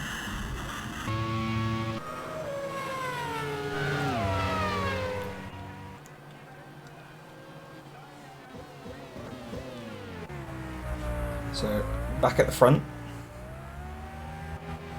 Third position, O'Ward that we're looking at now. Villagomez now under increasing pressure from Giovinazzi behind. But Lundgaard now with a bit of breathing space, well, not too much breathing space against Whincup, is starting to close on Giovinazzi. Here's Marcello with a lock-up and a spins out of the points there, and that's going to take a while to recover that car. He's going to have to allow the rest of the field through, and Fuoco has now retired with a suspension failure. So Marcello finally gets its spin turn, but he's now down the back end of the field. Only Raghunathan behind him. So that's going to look like a, well, very tall order to recover any form of points for Marcello.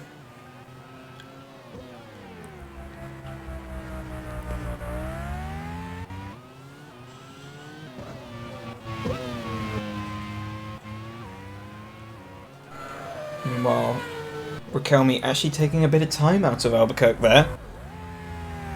And this is Fenestraz getting it all wrong through these S-bends.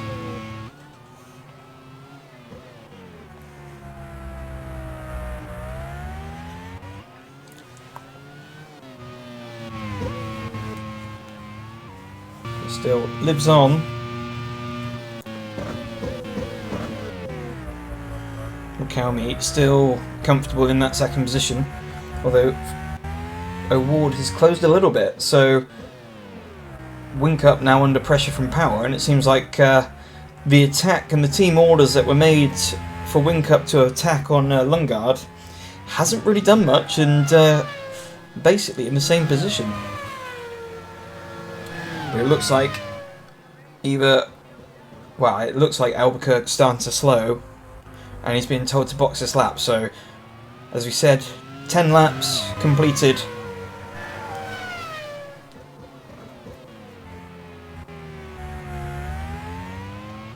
And Albuquerque will be the first of the people to pit.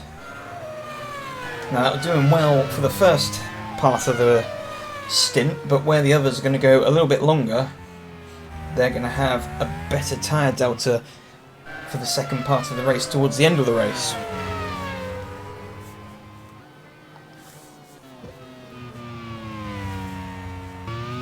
So you see on the time tower Albuquerque into pit lane. That gives Riquelme first position, O'Ward second, and Villagomez in third. Giovinazzi also pitting from fourth position.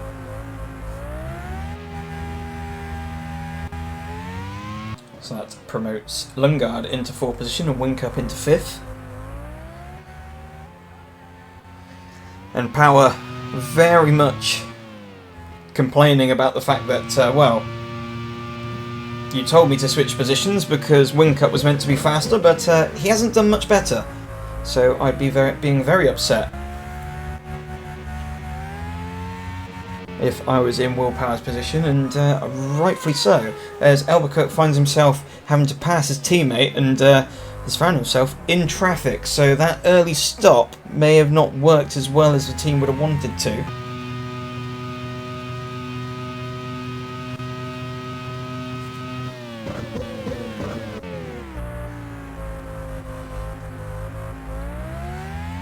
Here's Riquelme, and he's being closed in a bit by O'Ward. Marcello down in 24th position, and a lonely 24th position. Meanwhile, back at the front, Riquelme, O'Ward, and Villagomez, although O'Ward has very much dropped his teammate now.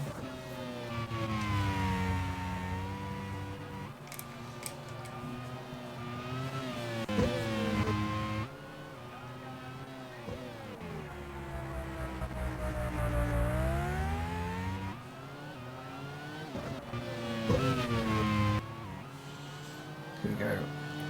Across the line one more time. Team confirming that he's going to box a little bit later. It's believed that the latest stage that we'll expect to see people to pit is around lap 16. Magnussen now pits as well as Leclerc, so Leclerc is more, and that's Fenestraz spinning. It seems like the grip levels here on this Hanoi circuit, well, It was alright for the sprint race earlier, but it doesn't seem to be working so well today, as we've seen quite a few spins now in this feature race.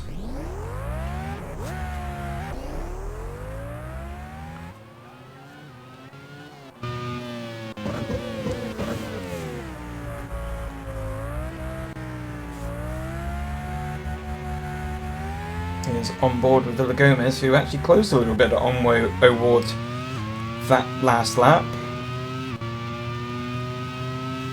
And O'Ward's also closed to Riquelme, so the gap between Riquelme and O'Ward, 1.4 seconds. It was around 2 seconds earlier, so something to keep an eye on. The other thing to keep an eye on is the progress of teammate Albuquerque, who is just making his way past De Angelis, as we say. And that's nicely done there by Albuquerque on fresher tyres. De Angelis, who spent most of this race trying to get past Rosenquist, has now dropped off the back of Rosenquist, and that is the next opponent for Albuquerque to find his way through on.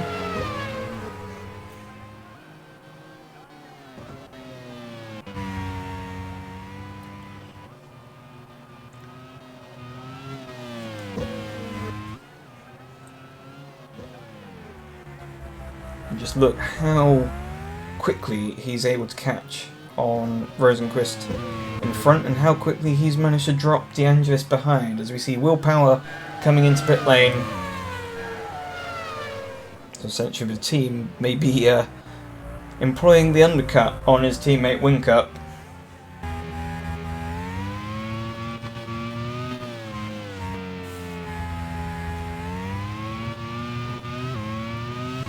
Albuquerque definitely going to be held up a little bit here. Fenestraz also in pit and up ahead. That was a move there as Whincup finally goes ahead of Lundgaard. So after a long time asking and a long time trying, he's finally through.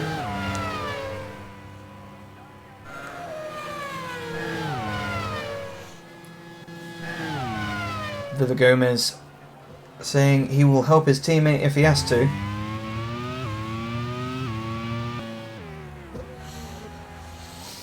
That's Fenestraz out fairly wide there. So here's Albuquerque, and he's through now on Rosenquist, and he's already fairly quickly dispatched of the Swedish driver. He's now going after Lundgaard in 5th position.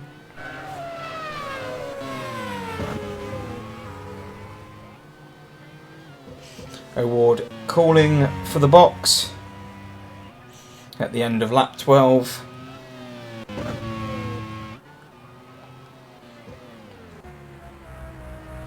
Now he'll have a few laps fresher tyres, and hopefully the team have found a nice gap to dropping into. Down the start finish straight, here's Albuquerque on Lundgaard.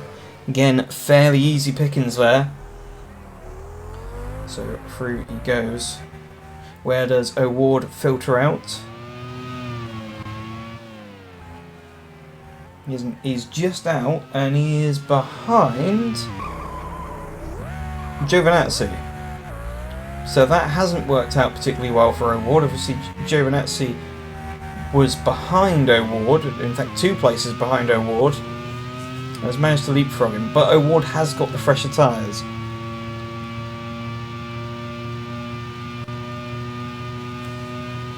This does beg the issue for Riquelme and where he's going to filter out, as there's a lock-up there for Felipe Nasr.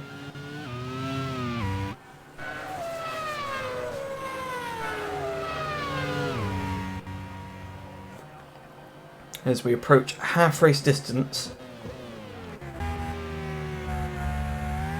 when is Riquelme going to pit? Obviously the team said he was going to go long, but how long is long? And Giovinazzi goes down the inside and he takes out Buemi!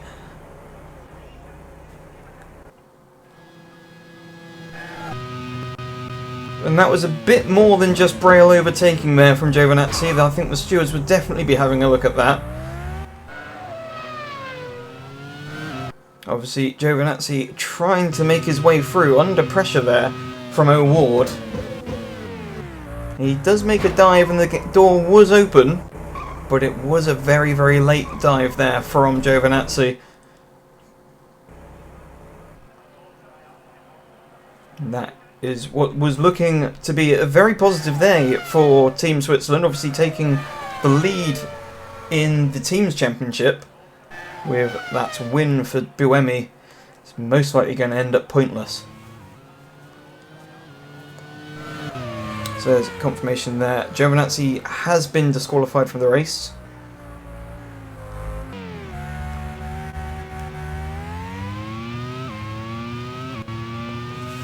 Rosenqvist in pit lane, so one of the championship contenders has been eliminated from the race. There's two left at the moment, and that is Rosenqvist and O'Ward. Here's Rafael Camera under pressure now from Will Power. Will Power on the fresher tyres. That's pretty easy pickings, and has also managed to leapfrog his teammate Wingcup, who comes out just behind Camera.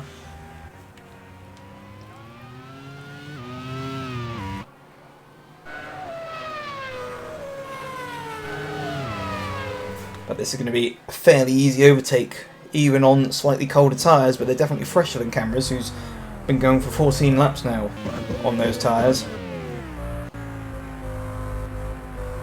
But Raikkonen still plodding along, doing his business. As Kafkain now passed by Nazar, and he's now got Marcello for company.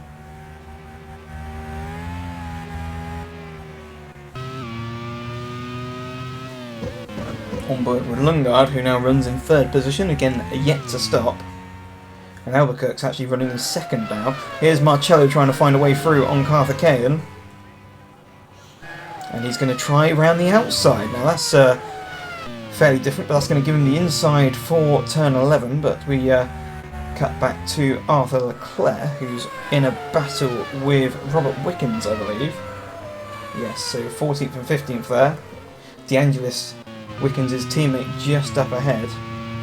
And Lundgaard's now pitted. Albuquerque has already closed the gap to 8.5 seconds between himself and Raikkonen. So Raikkonen's going to come out miles behind Albuquerque.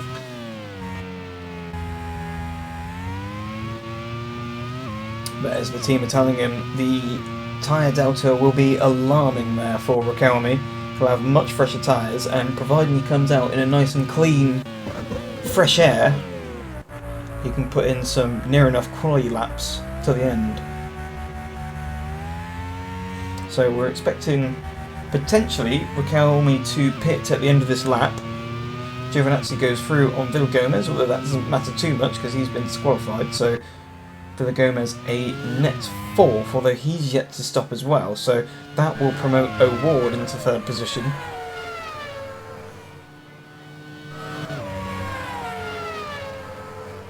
And O'Ward currently the leader of the top 3 in the championship.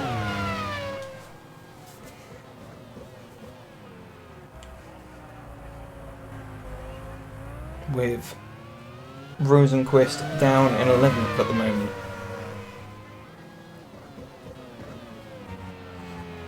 There's confirmation. Raikkonen getting the order to box. Here's O'Ward catching up onto the back end of his teammate, and I assume they'll be also asking him to box as well. So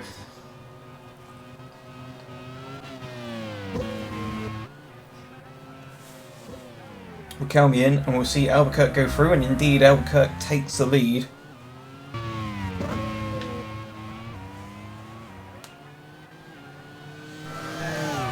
But Giovinazzi and Villagomez stay out.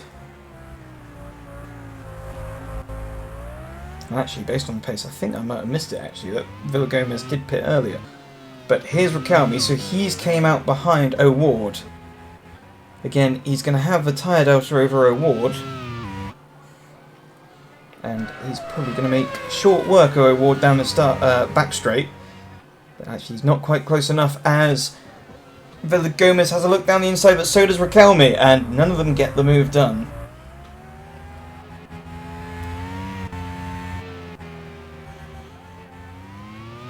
This is costing Riquelme a valuable time.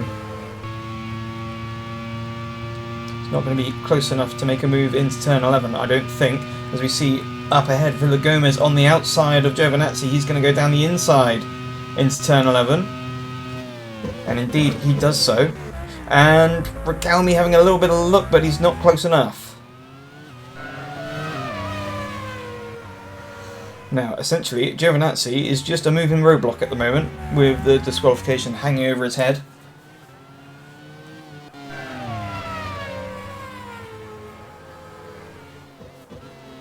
But that's allowed Villagomez to fire off up the road and catch Albuquerque, who leads at the moment by just shy of 10 seconds. Is Raffaele Marcello. He's in a battle for 17th position with Verone, and down the inside comes O'Ward. So O'Ward goes down the inside. Riquelme tries to do the same thing. He's gone around the outside now. So Villagomez has found himself going from 2nd to 5th, so I don't quite know what happened there. But now Giovinazzi is in essentially 2nd position, just ahead of O'Ward. O'Ward's surely going to make a move sometime soon. He has a dart down the inside, but he's not close enough. And Villagomez, so it looks like there's some sort of issue arisen for Villagomez. That's why he's dropped backwards. And O'Ward doesn't want to get himself tripped up with Giovinazzi. He's now got Riquelme having a look. He's going to go around the outside now. No, he's not close enough. O'Ward goes on the defensive. And he's going to have a look down the inside. No, he's not close enough on Giovinazzi. This is costing them time against Albuquerque. Albuquerque's advantage now 10.7 seconds.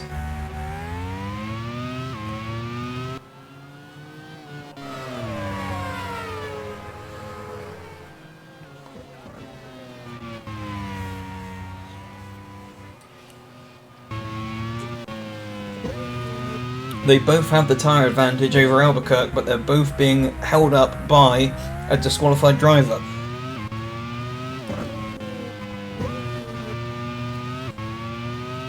They come to complete another lap, 10 laps to go. And the gap, 10 seconds. Here's Riquelme down the inside of O'Ward into turn 1, and he doesn't manage to get it to stick. And here's Sheldon Van Linder getting it all locked up in a slight glance of the barriers there. But he lives to fight another day.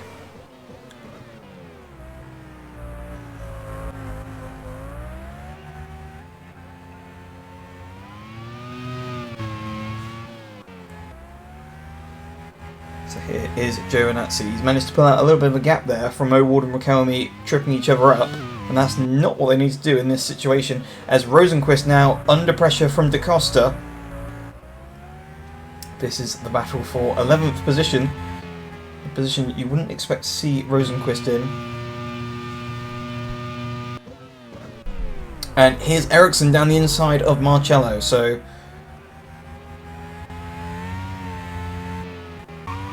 Marcello, who was fighting for 17th with Verone,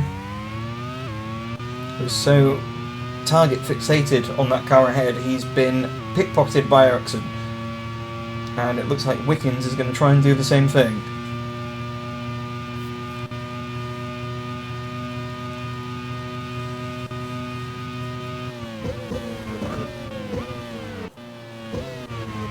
So Albuquerque leads. And there's Rosenqvist in 12th position.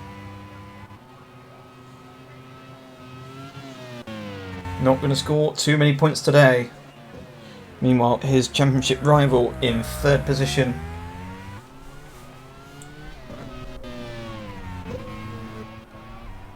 The gap at the front still coming down slightly, but Ward and Riquelme, their sort of fight against Giovinazzi's somewhat fizzled out. They've not really managed to close back in on Giovinazzi.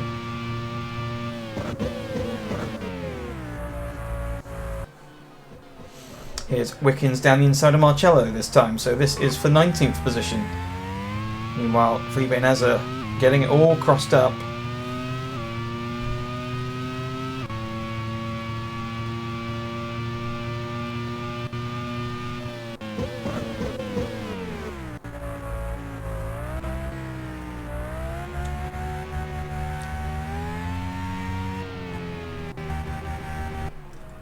But Giovinazzi under pressure once again, and O'Ward still unable to get through. But this has allowed Riquelme to close into the back of O'Ward. They come round into this S section. The next overtaking opportunity will be down the start-finish straight.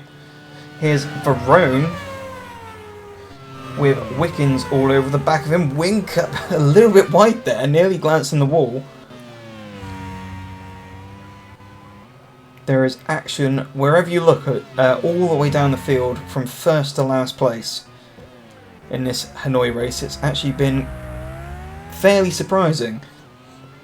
But here we go, round the final corner, and this is actually Whincup catching on to the back of these guys. So now we're seeing O'Ward under pressure, and he's going to have a look now down the inside of Giovinazzi, but still unable to come through. That's protected himself against Riquelme.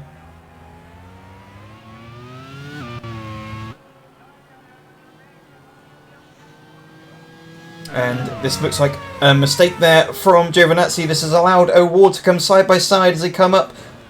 And through goes Riquelme and also O'Ward, so the pair of them go through.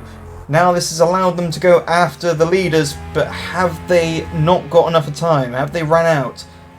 Whincup now behind. He's going to take... well, he's already in 4th position, but he's going to take 4th position on the road.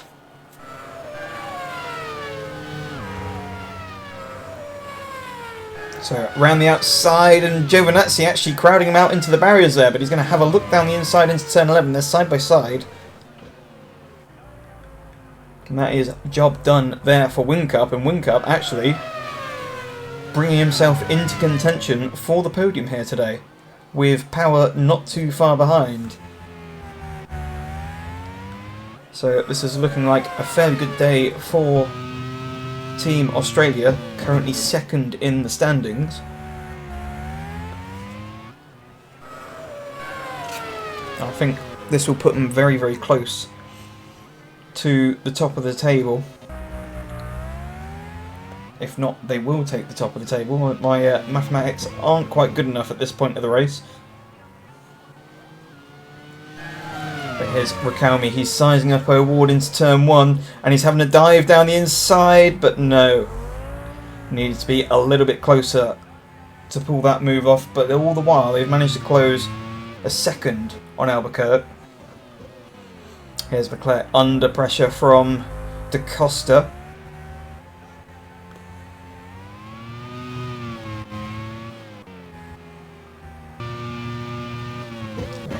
Stefan Riquelme still slipstreaming O'Ward. The gap 0.4 of a second between 2nd and 3rd. And Whincup gradually closing on the pair of them whilst they still continue to bicker over 2nd position. Riquelme here with the best tyre delta. Here is Albuquerque. So we'll see as he continues to lead this race. He's got an 8.8 second advantage now, so he's taken another second. Or close to another second out of the lead. And it seems sector by sector that lead time is hemorrhaging. But is there enough time? Is there enough laps left?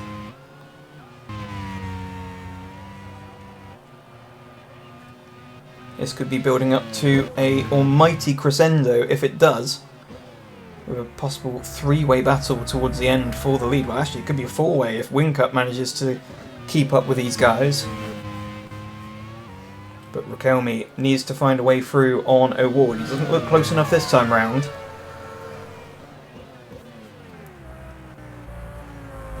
And the gap is now down to 7.7 seconds. As we said, tyre delta massive in this race.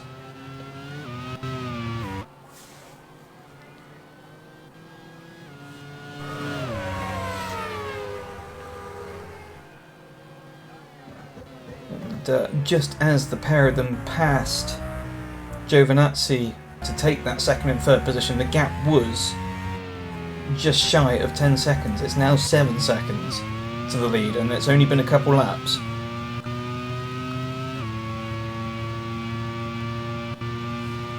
But this looks like a run here for Riquelme for second position. He's going to go around the outside.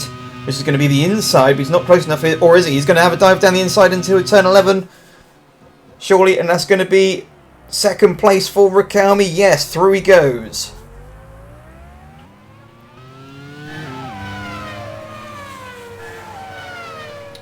Riquelme with the better tyre delta of the two. He's been told to unleash everything he's got in these last few laps. Can he do it? 7 seconds is the gap. We'll see what the gap is as they cross the line.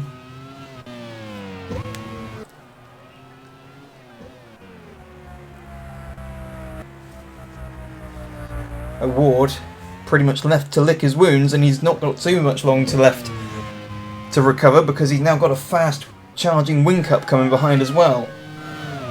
So across the line, the gap is now 5.3 seconds. So even with an overtake, Riquelme has closed the gap to Albuquerque.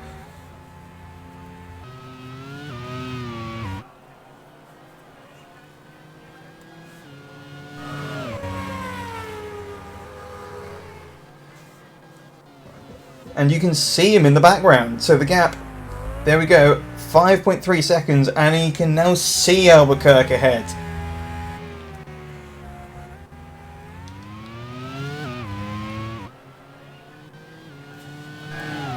Four seconds the gap. It's gonna he's closing in hand over fist.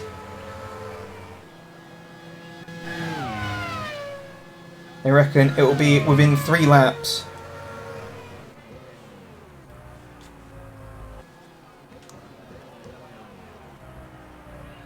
Now, catching is one thing, passing is quite the other.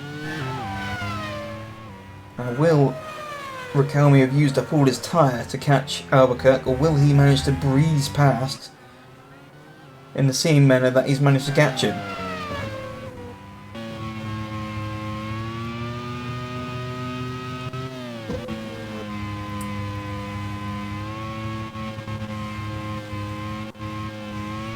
The way things are going, will Albuquerque even finish on the podium? Well, only time will tell. As we said, expecting to see the fight for the lead happen in about 3 laps time. The gap, 3.8 seconds, so it seems like Albuquerque's quite good through that final section, and that's Riquelme's gone! The engine has gone on Riquelme! My goodness! Stefan Riquelme looked like he was a dead cert for this race, but the engine has let go, and that's allowed O'Ward to go through, giving Albuquerque a bit of breathing space. Poor old Riquelme. Leclerc led in the sprint race and failed to finish on the last lap, and Riquelme was pretty much on for that race win and has also had the car let him down.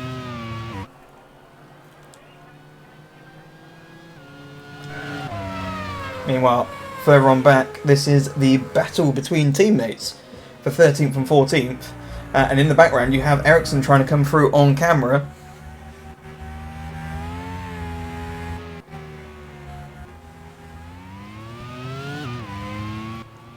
Action and drama all through the field. O'Ward still in his pursuit for Albuquerque, although not at the same rate as what Riquelme was able to do, and I think at this current pace Albuquerque should be safe, but is O'Ward safe from wing cup? Here's Villagomez, who was up front and obviously I think did actually have, well, he had his issue and had to pit again, so he's having to sieve his way back up through the field. He's going to find a way through on Magnussen for 9th position.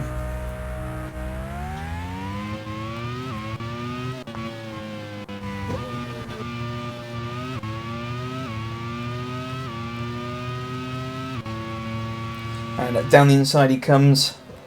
That's fairly easy picking there for the Mexican on pretty much the newest tyres on the track at the moment, so he's going to have some fun towards the end of this race, although fairly frustrated that he should definitely be further up the field. Gap at the front, 4.8 seconds between Albuquerque and O'Ward. And O'Ward only 4 tenths ahead of Whincup.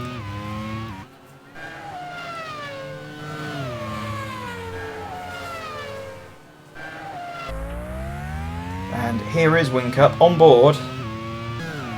He's definitely within the slipstream as Da Costa has a look down the inside of Giovinazzi for 6th position.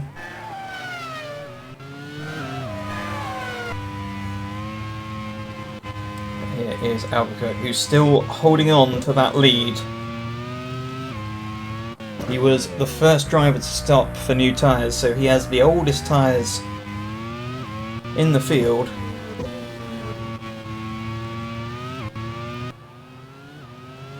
Further on back, that's Marcello with a bit of a glance with the barriers. Coming out of turn 11.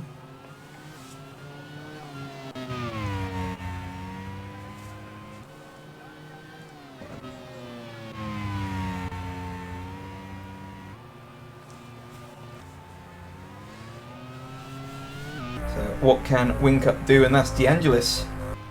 Is he going slowly? So Whincup definitely within the tow now. Wickens now under pressure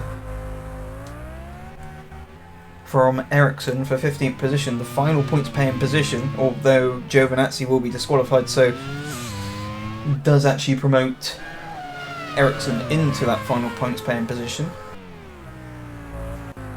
Here's Magnussen with the on-track battle for 10th position with Leclerc. Frustration for Leclerc after the start of the race. For a moment then I thought that was Albuquerque breaking down, but no, he's just had a bit of a slow exit there. Here's DeAngelis now under pressure from Villagomez, and Villagomez easy pickings there into turn 11.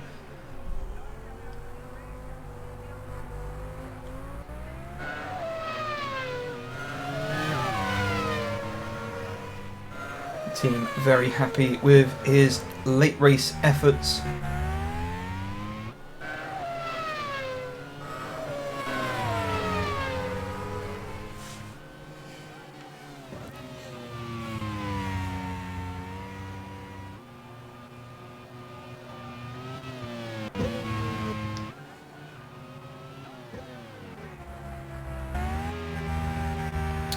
So here is on the final lap now is Felipe Albuquerque, and he's probably thanking his lucky stars, although it's not over yet. As we saw, Leclerc didn't make it to the end of the race. But here is Leclerc having a look down the inside on Magnussen,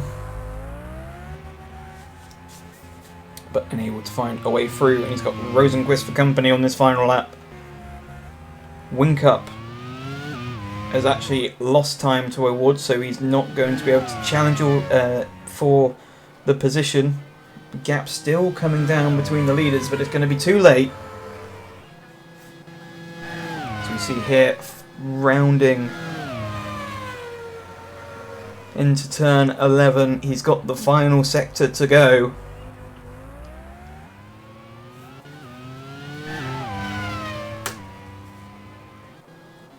And he's through past where Leclerc retired on the last lap yesterday. And through these S-bends, he's going to be thanking his lucky stars that the racing gods were definitely looking over him with that retirement for Riquelme, because it's definitely made his race a lot easier. With an unlikely race strategy, he rounds the final couple corners. You can see O'Ward in the background, but he's not going to be close enough. And Felipe Albuquerque for the first time since Silverstone, finds himself on the top step with Pato Award in second and Whincup in third.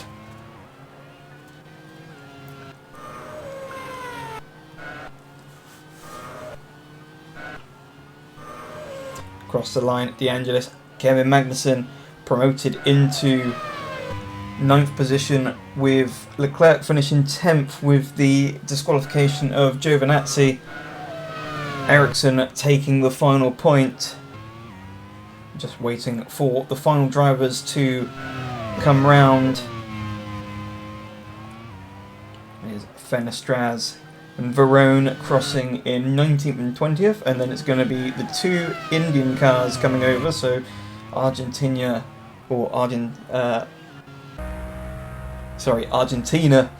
and India coming across the line 2 by 2.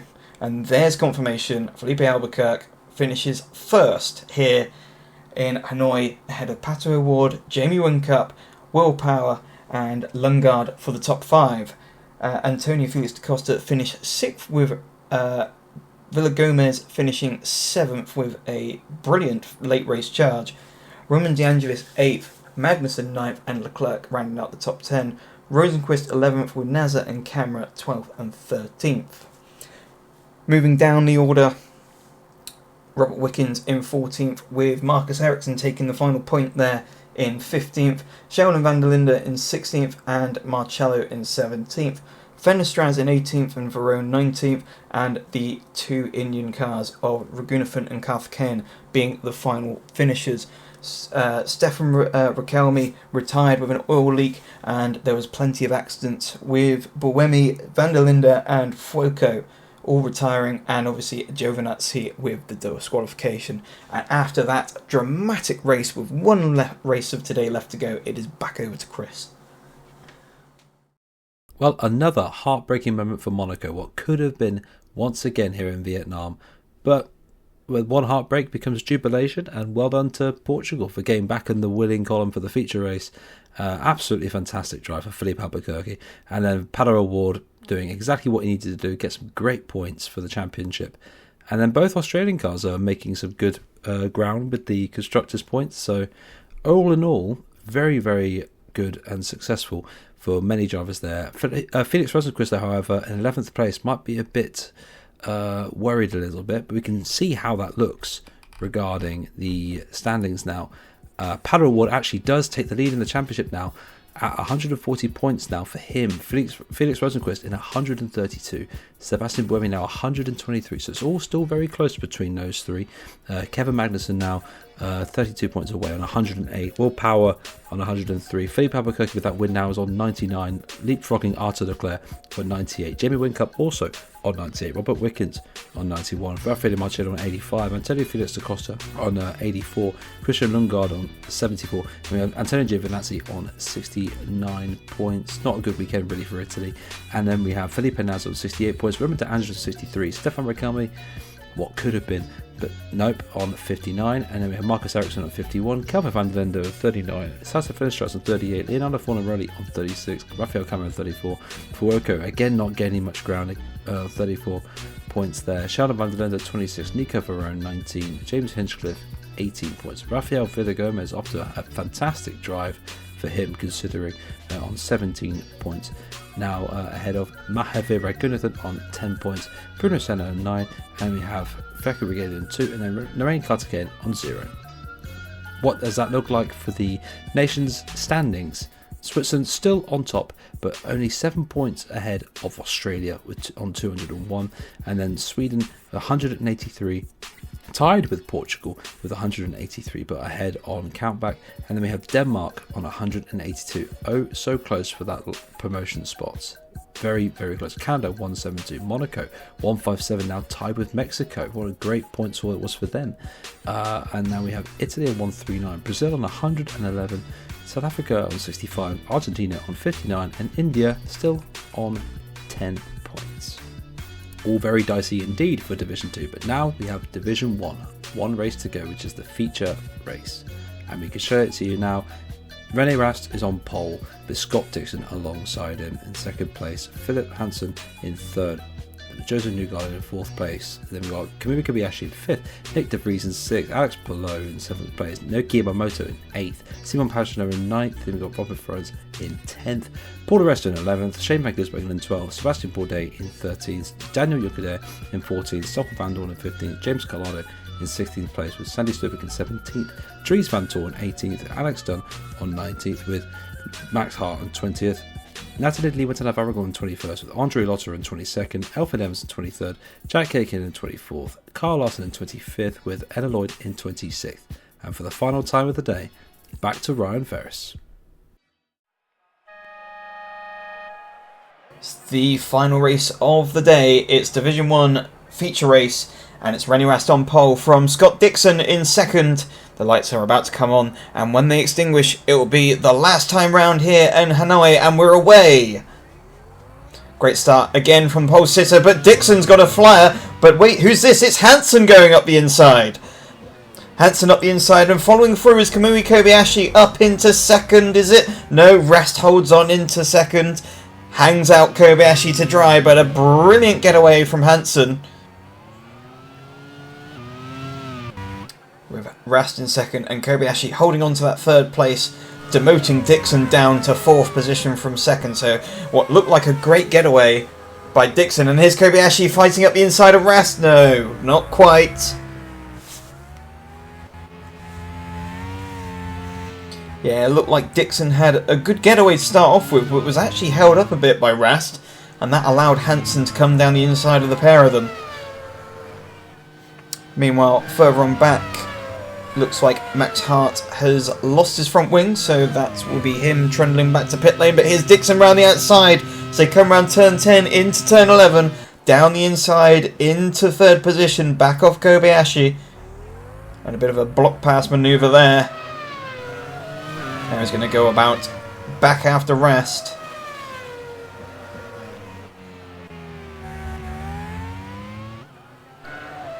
So they carry on up. Hansen already starting to streak away. 1.3 seconds is the advantage already.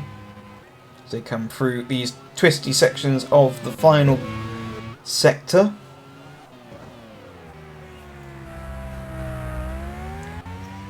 So round the final corner comes Hansen to click off the first lap. So 1.1 seconds is the advantage. Dixon also 1.1 seconds off of Rast. Here's Robin Froese having a look at Kobayashi. So Kobayashi, after a very fast getaway, not quite with the pace, and there's Alex Dunn going a little bit wide into turn 1. Hart's managed to make his way back to pit lane.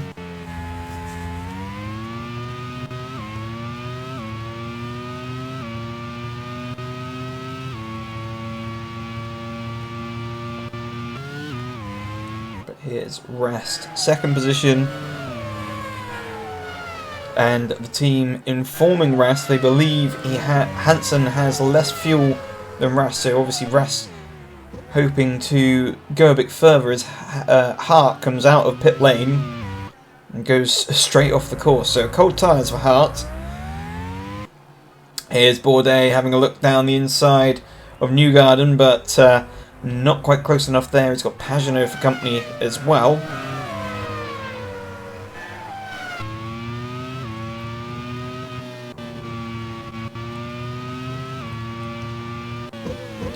Rennie Rast, who, by the looks of things, Hansen has a better car for the middle sector, but Rast, if the last lap is to go by, has a better car set up for the final sector, which suggests he's running a little bit more downforce. We'll see, gap is 1.6, and as they come across the line, it's 1.5, so a little bit of the gain from Rast in that final sector, but fastest lap from Hansen. Meanwhile, Robin Froese trying to find a way past Kamui Kobayashi for that 4th position, and he definitely feels like he's being held up a little here. He's got his teammate Nick De Vries behind for company. But it looks like the pack of 3 at the front of Hansen, Rast and Dixon are all starting to close up together quite nicely.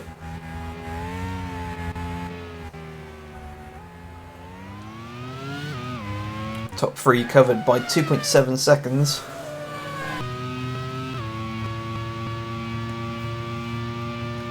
Meanwhile, Kobayashi holding up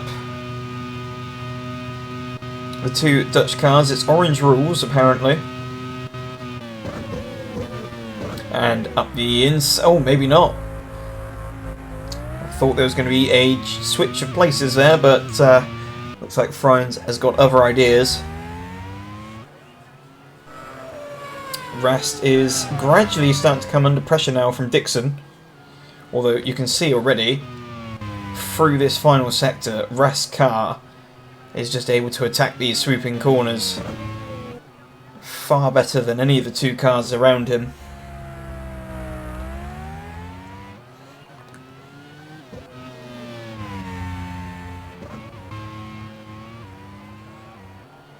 Again, manages to take a 10th out of Hansen in that final sector. There's Evans getting it all wrong through the second to last corner.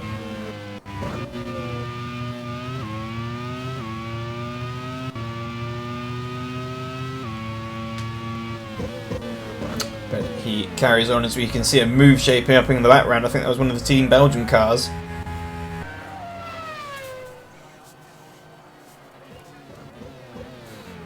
There we are, all together still. Dresta in 11th position. Is that a move that he's making there up the inside? Is that? I think he's just passed Palou for 10th position.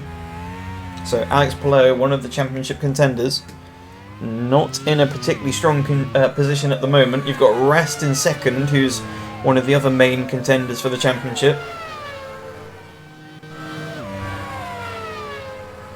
But also Shane van Gisbergen, who leads the championship at the moment, down in 14th.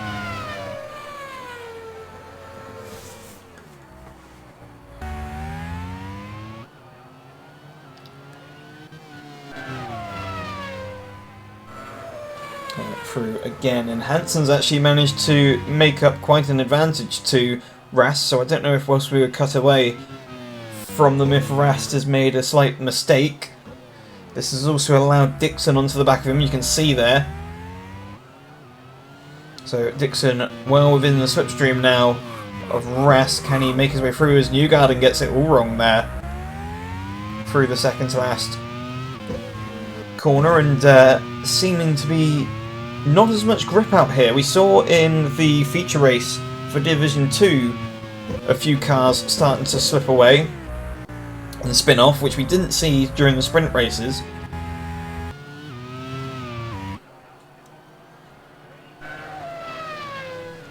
So unless there's some residue of oil from the many engine failures we've had this meeting, and that's caused the circuit to be a bit slippy. But this is Juncker, I think, under pressure from Stoffel van Dorn for 18th and 19th position. And down the inside comes Van Dorn. Obviously that came once again from an error there from Juncker. Juncker running with a high fuel load, so they're going to go long into the strategy.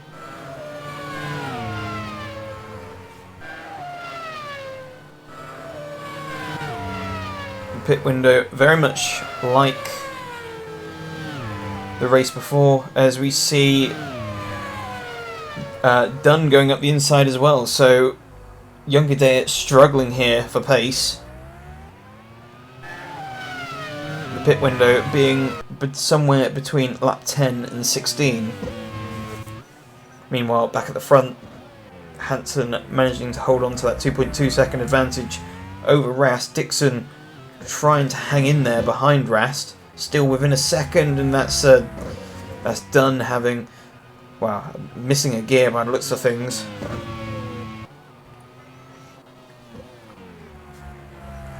But while Rast is having a good time of things there in second position, teammate Lotterer down in 21st. Now, Wouldn't expect to see that much of a performance difference between the pair of them. It actually looks like Rast managed to close a little bit on Hansen. The gap is now 2.1 seconds. De Vries with a few lockups there in his attempts to try and go past Dunn. Oh no, sorry, that's Van Thor trying to go past Evans.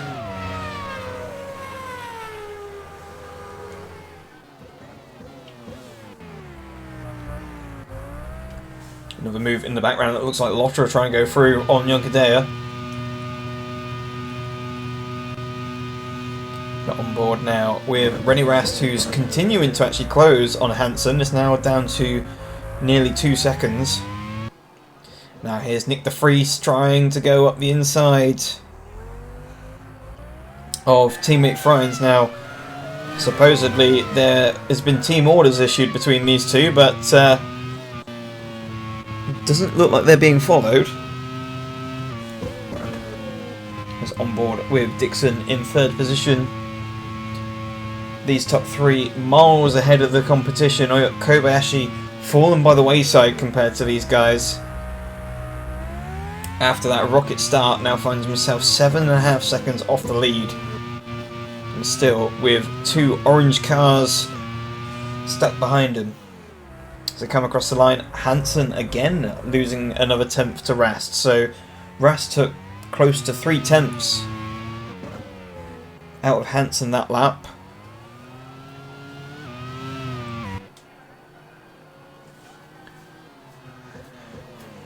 Here's Sandy Stuvik, another person in championship contention. Lost out a little bit in the previous rounds, but still 15 points off the top of the table.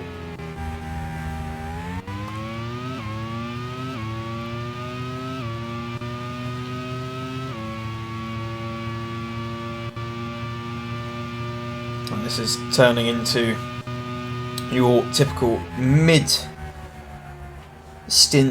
sort of toing and froing, as you're seeing both Hansen and Rast trading fastest sector times, or taking a tenth here and taking a tenth back. And Rast has actually lost 2 tenths there in that last sector. But I feel this is a battle that's going to rage on all race. Here's Alvin Evans trying to find a way through on Stuvik for that final points paying position, 15th. And here's Lee Wateravagu down in 21st position, getting it all wrong. Down at turn 11. They come up through into the twisty final sector. Rast across the line. Dixon has lost a bit of time to Rast.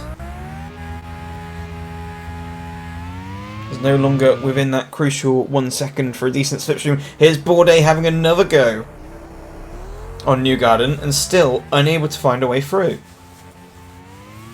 And people are really starting to back up behind Newgarden. That's Van Thor getting it all wrong into turn 1, has lost the front wing over the curb. So he's going to have a very, very long and slow lap back to pit lane for a front wing change. And it's going to be a very long day for the Belgian.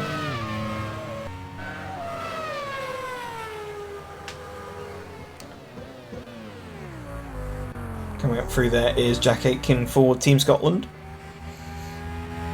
Aitken, who has had some success away from the Nations Cup paddock after winning the Petit Le Mans.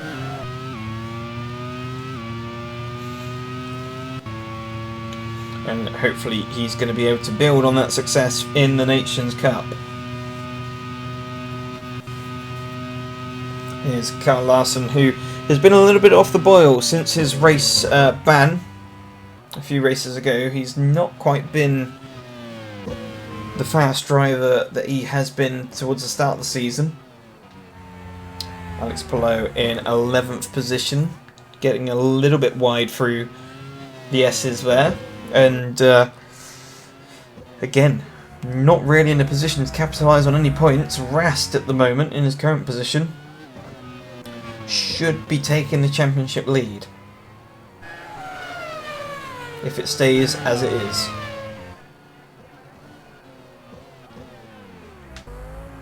But still, plenty of laps left, 20 laps to be precise.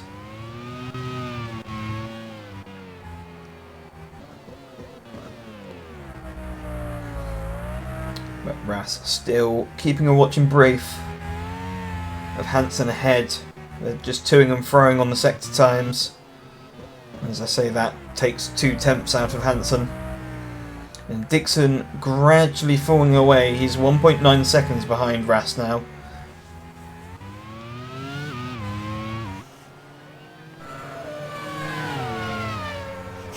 Baguette rules now for Team France. I'm pretty sure there's been a lot of inspiration with the McLaren team of recent into these code names for the team orders. Here's Van Gisbergen down the inside of James Collado and manages to make it stick down into turn 11. That's another position and crucially more points for the Kiwi.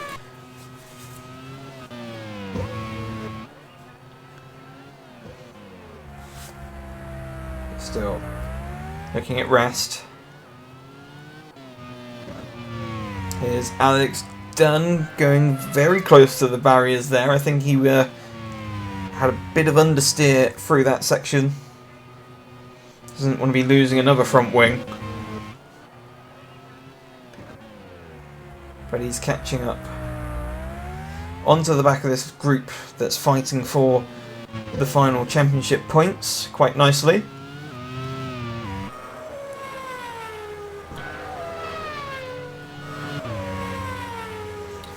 Dixon still close enough to see the other two ahead, and they're actually being called to box. So Dixon's going to blink first, so he's going to perform the undercut. But as we saw from the race earlier, the undercut's pretty powerful, but at the same time the tyre delta is massive here. So those who are going longer into the stint, they may find themselves with a bit of work to do at the end of the race, but they'll be in a much stronger position and with a much faster car compared to those who stop early. Rast, as we already seem to be able to guess from the team communication, is going long into this race. And based off of what the Germany team are saying, Hansen's going to be going long, but not quite as long as Rast.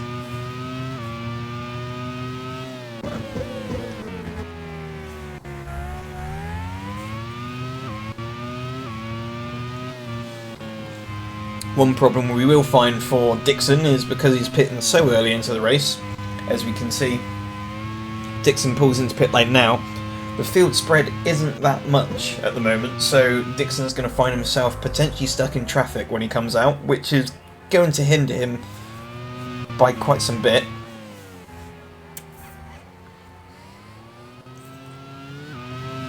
Here's Bourdais, and again unable to get through on Newgarden. Newgarden putting up a brilliant defensive effort here.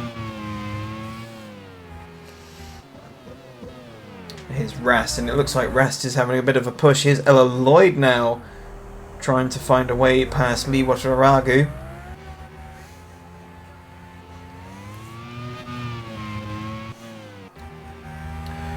Kobayashi, who now is in third position as a result of Dixon pitting.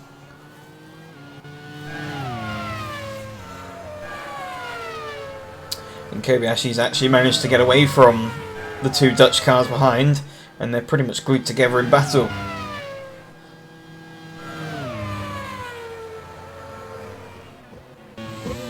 So here's Freins still under pressure from his teammate, and that got very, very close.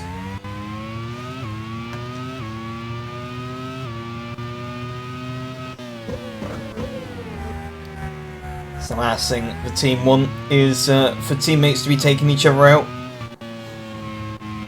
Just generally rule number one of engagement. And here's Scott Dixon, who's come out right behind his teammate. So he's found himself in traffic, and the traffic is his own teammate. Now, what is Shane van Gisbergen going to do? Is he going to help his teammate, or is he going to keep him behind? Obviously, van Gisbergen coming into this race, championship contender. Dixon,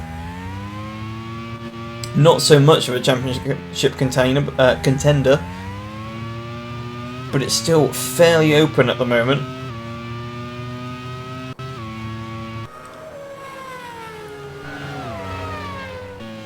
Here's Stuvik with a move, trying to go down the inside and take 15th spot away from Elvin Evans, but unable to do so once again.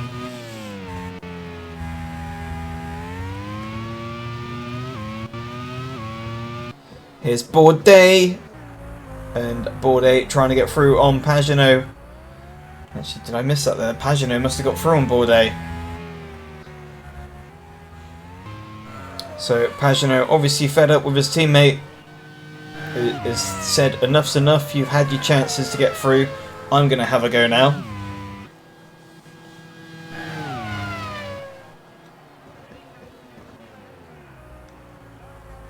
And Kobayashi sitting pretty in third position at the moment, and Dixon siving his way through the field on those fresh compound tyres.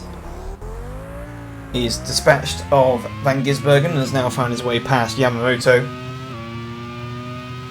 Hansen now pitting at the end of this lap, so in theory he will come out behind Dixon, depending on how much Dixon was held up by.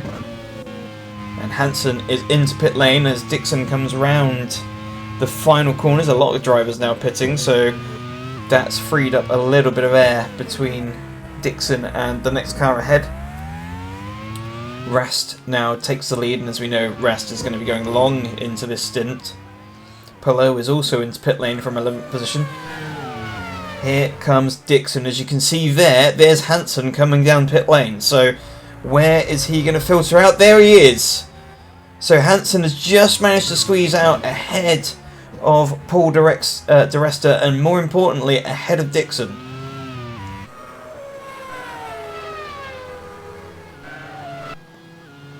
Now Dixon's going to find his way through on de Resta fairly quickly. He's got warm tyres now compared to Hansen. Hansen's probably going to have to take about half a lap to bring those tyres up to temperature.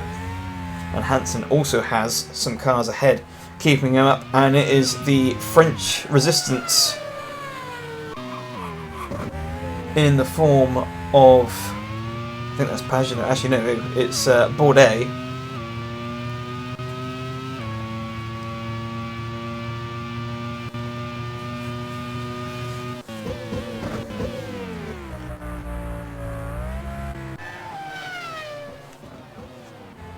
And here's Evans down the inside of Collado, and once again, very, very close between the pair of them, but it hasn't quite worked. And it seems like Rast not going as deep, as far into the stint as we would have thought. They're boxing at the end of this lap. But with Dixon and Hansen stuck in traffic, as you can see here, this may be an opportunity for Rast to retake or stay in the net race lead. As they come round the final corner is Hansen and Dixon. Hansen's going to surely have a look down into turn one, and he does so down the inside. And also Dixon trying to follow through but unable to do so. Now where did Rast come out in comparison? So Rast has come out behind him. So that strategy didn't work, although he is on tyres that are a lap or two younger, but not really made enough of a tyre delta to find himself ahead of these guys.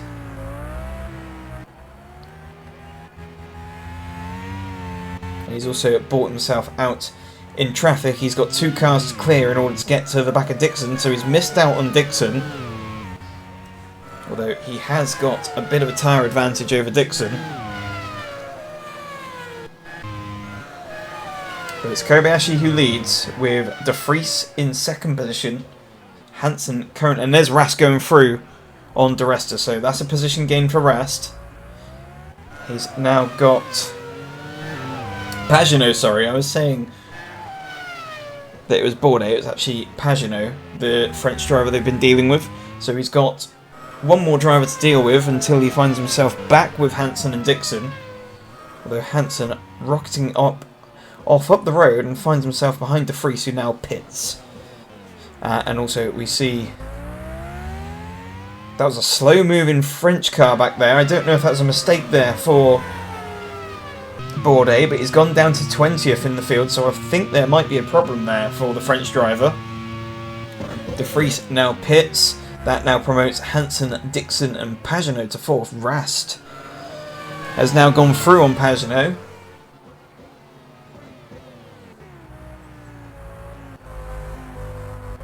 And it is an engine problem for Bourdais, so I think that is potentially terminal, and another retirement for the French driver. He just hasn't had much luck. There it is, all up in smoke, and he just hasn't had much luck, has the French driver this season.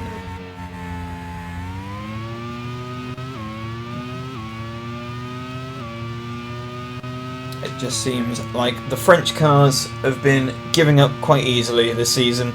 They've been very competitive, but not very reliable. So, still, Kobayashi who leads. He's definitely going along, and that has allowed Hansen to pretty much catch up to the back of Kobayashi. Now, whether or not Kobayashi stays out for another lap and holds Hansen up for a bit, that's going to allow Dixon and Rast to catch up. That's Evans trying to have a go at Liwataragu, and he's going to go around the outside. That's very, very interesting there by the Welsh driver. He's now under pressure as well from De Resta. He now goes through on Liwataragu, so that's 16th position for the Welsh driver. He's now going to go off up the road after one of the Team Spain cars. I think that might be Palou. Indeed, it is Palou for a point. But here we go, the top three, as Kobayashi now pits. All very close together.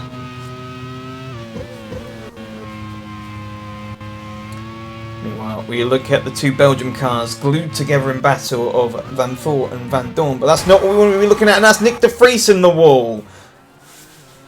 So De Vries fairly fresh out of the pit lane. I wouldn't have thought that would be cold tyres, as they would have been up to temperature by now, but into the wall in the final corner. That's allowed Yamamoto through. Actually, no, that's Kobayashi just coming out in front of De Vries. So Kobayashi in 9th position. He's got a lot of work to do if he wants to try and pull his way back through the field. I don't think Yamamoto's actually pitted yet, and neither has Pagenaud. So some of these drivers in between himself and the top three are all yet to pit.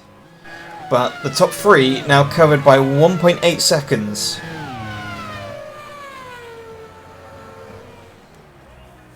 Now, Dixon on the oldest tyres of the bunch, so he's going to definitely fade towards the end of this stint.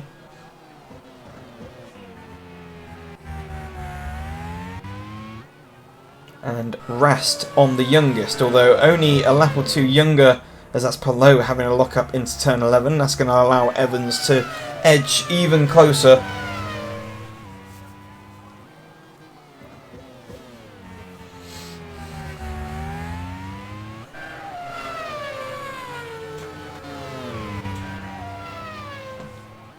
Evans, obviously the WRC driver who's been doing pretty well for himself recently, although another driver that people may be thinking about, although I'm not sure the team is available at the moment, is Kalle Rovanperä, who has been making headlines as we see Pagenaud, Yamamoto and Stuvik pit, so that's going to promote Freins into 4th and Newgarden 5th, and that's Kobayashi into 6th, so Kobayashi has lost out a bit there, but I'm pretty sure he's going to have the tyres to go through up into 4th.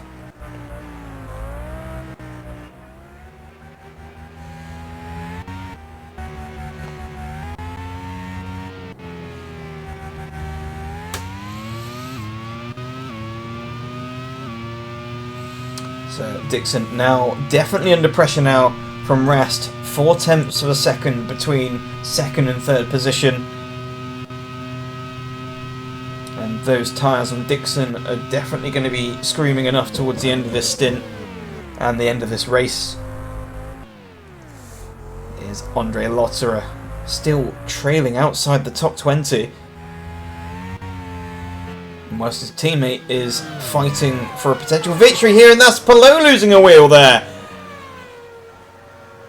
Alex Palou, one of the championship contenders. Wow, he was trying to cut as much as a corner as possible, but sadly for Palou, walls don't tend to move.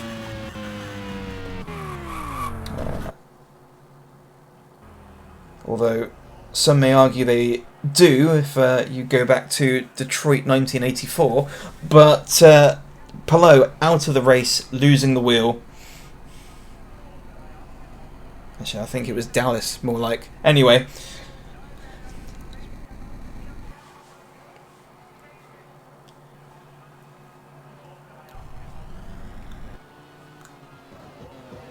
So here's Dixon under pressure from Rast, and Dixon closes the door into turn 1. And all the while, Hansen is managing to get away with a gap of 2.2 seconds.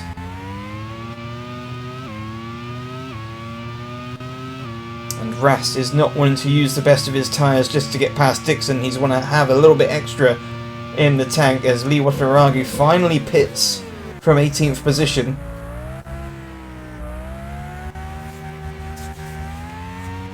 Now he's going to close up more and more. He's going to go round this long right-hander down into the long turn 10. He's not quite close enough to set up a move into turn 11. Or is he? No, definitely not close this time. And what Lee Wataragu struggling for grip on those new tyres.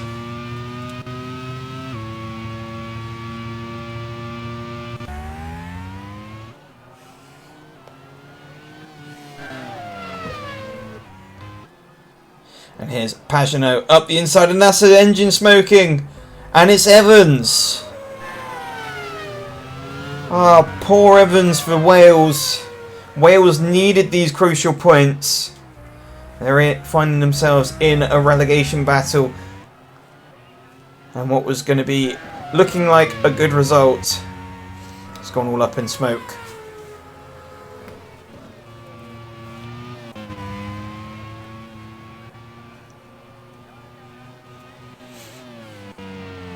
So Evans falling out of the top 10. Actually, is wrong-footed Alex Dunn there, and that's allowed Van Dorn round the outside. Or is it? Yes, so opportunistic stuff there from Stoffel Van Dorn. Promotes himself into 10th position. And his teammate Dries Van Thor in 15th position. But there is Evans's car being lifted off the circuit. It's not over at the moment for Wales. They have got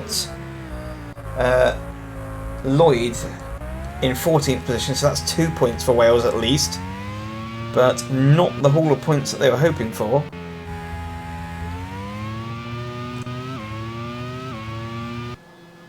So Dixon, and it seems like Rast is struggling to find another way past the New Zealand driver.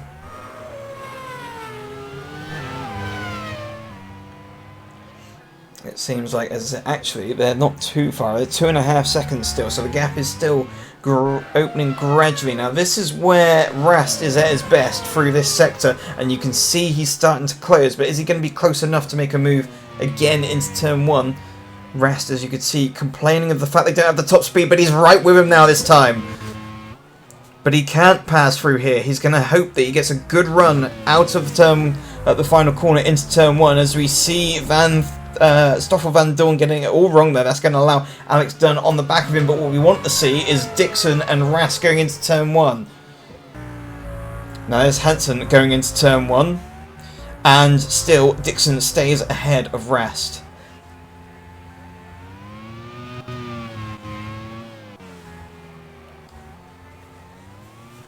So Dixon hangs on for a little bit longer.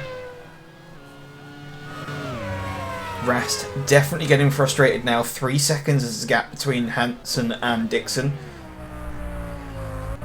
Less than 10 laps to go. And a little bit of a lock up there for Dixon. Is that going to allow Rast an opportunity as they come out and down the back straight?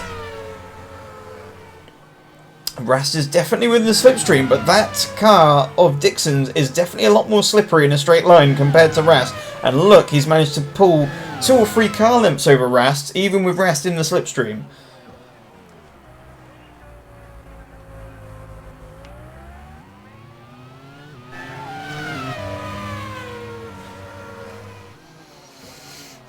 So for Rast, it all comes down to this final sector. It's all about nailing this sector and being close enough to make a move into turn 1 if he wants to find a way past Dixon. Further on back, here's Van Gisbergen having a look down the inside of Dunn for 11th position, but unable to find a way through. He's got Yamamoto as well for company. Yamamoto, a driver who's been quietly going about his business this season.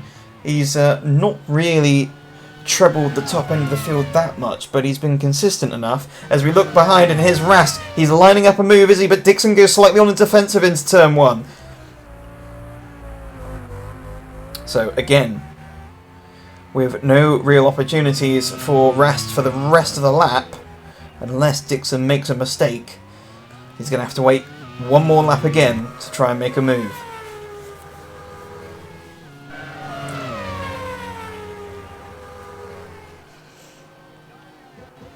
Still very much close to Dixon, and it seems as though Rast has got more downforce than Dixon, but Dixon's got a little bit more straight line speed. Here's Yamamoto now starting to pester Van Gisbergen. Van Gisbergen unable to get the job done on Alex Dunn, so essentially 2 of the championship contenders here fighting for 12th and 13th position. Now here is Van Thor under pressure now from Lotterer. Lotterer trying to make a move there on the Belgian driver, but unable to do so. So here we go, once again.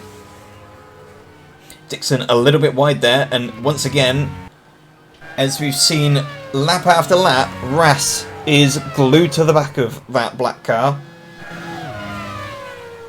Now Lotterer has got to run now down into turn 11, and he's got the job done on Van Thor. That's promoted him up into 18th position. But here we go, down the start-finish straight. Once again, we click off another lap. Rast is in the slipstream.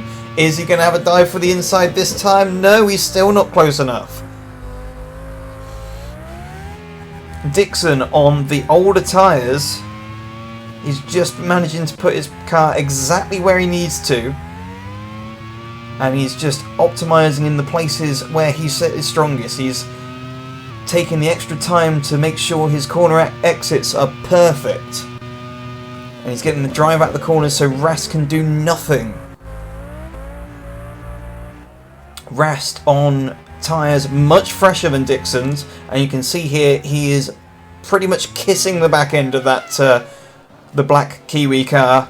And there's a big squabble into the corner. There's a big contact there as well. That's Junker Dare going into the back of... well, I think that might have been Van Thor retiring there with a suspension issue.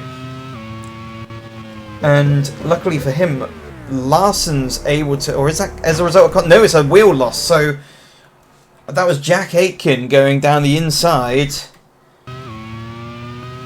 and making contact. It was an opportunistic move. The door was left open there as a result of Larsson going through, and actually it was Aitken being piled into the back of by Junker Dare, so Aitken unable to do anything there, and as a result that is Van Thor out of the race. You see on board with Jack Aitken. He goes down the inside, and then there's the shove. He's pushed by Junker Dare, who is then forced into Van Thor, and Van Thor is now out of the race. So quite possibly a disqualification coming Yankadea's way. There's James Collado suffering there, and there's confirmation. 6 penalty points and a disqualification for Yankadea. And it's not been the best of days for Yankadea. Well, not the best of days for Team Spain, with a double retirement now. But back at the front once again. As they come through this final sector, Rest still glued to the back of Dixon. As we cut to Lee Wataragu. That's pretty much a Lance Stroll. Oh, actually, that's Lee Wataragu making a move there on Yankadea. Kobayashi lock up there in his attempt to find a way through on Frines, or at least catch Frines. But it's still Dixon, second position. Hansen with a 5.3 second advantage. So, barring any mistakes and any failures, it looks like it's going to be job done for Hansen. But can Rast find a way through on Dixon? Is Dixon's tyres, having pitted earlier, going to fall apart in the last few laps? Stuvik down the inside of Lloyd. Lloyd still hanging on. And holds on to that inside of the corner and keeps on to that 14th position.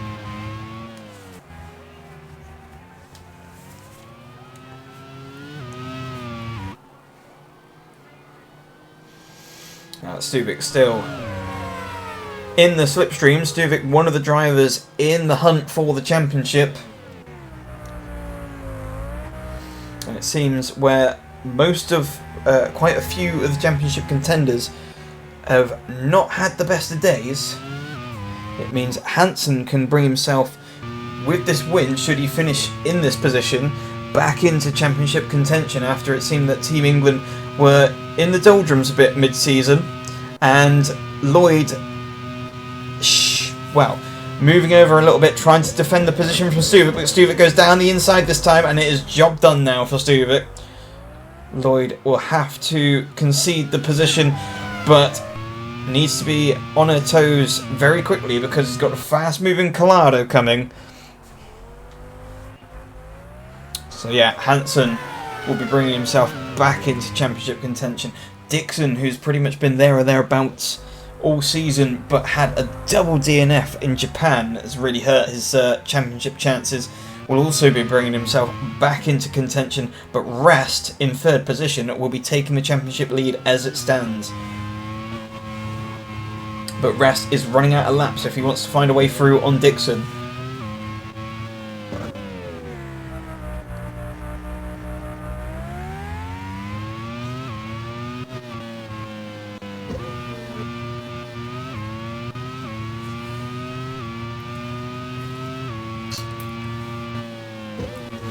Move there, fourth position, but further on back we look back to Dixon, who's still being harassed, and that's the Resta getting it all wrong in 8th position.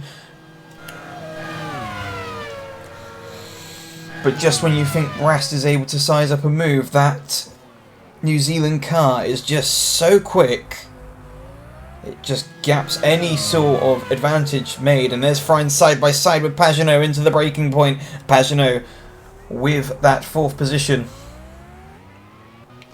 and that's allowing Kobayashi to catch onto the back end of Frines.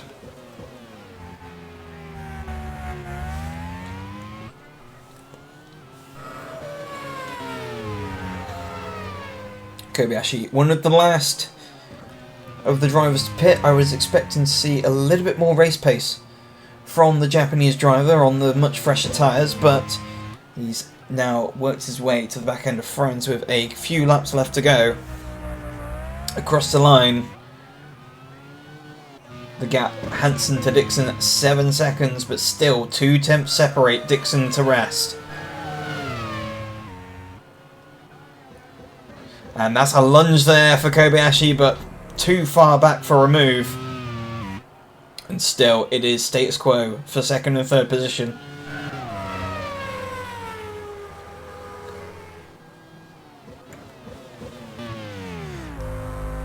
Rest still trying to pressure Dixon, but Dixon, being a multi-injured IndyCar champion, Indy 500 winner. He is used to this sort of pressure.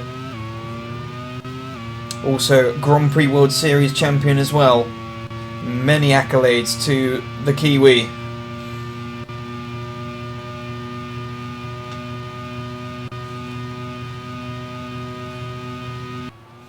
But here's Hansen.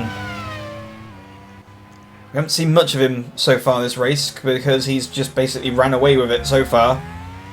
And it seems like the strategy that they've gone for has worked perfectly.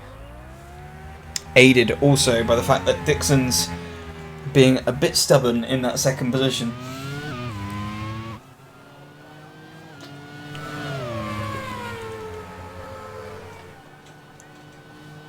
But looking at Junkadea, who's, well, essentially he's there, but he's not in this race anymore because he's got the disqualification. Wataragu.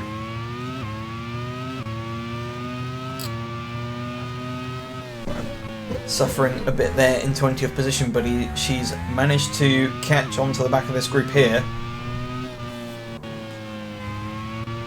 So that's Aitken and Lotterer that you can see ahead.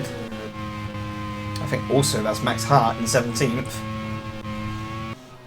Ella Lloyd has been passed by Collado. I'm not sure if we did see that on-track pass.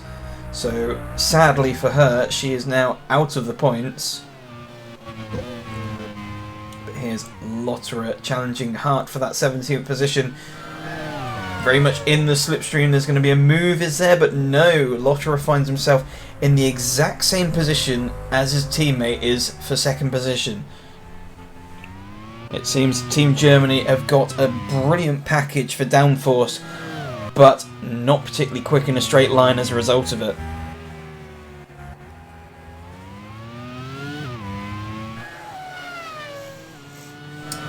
De Vries making a bit of a lock-up, and he's being pursued by Stoffel van Dorn. And just behind that is Shane van Gisbergen. Kobayashi, in the meantime, has managed to find a way through on Robin Frein, so he's going to chase after Pagenaud with a couple laps left to go. And it looks like there must have been a mistake somewhere from Ras, because there's now a second between himself and Dixon.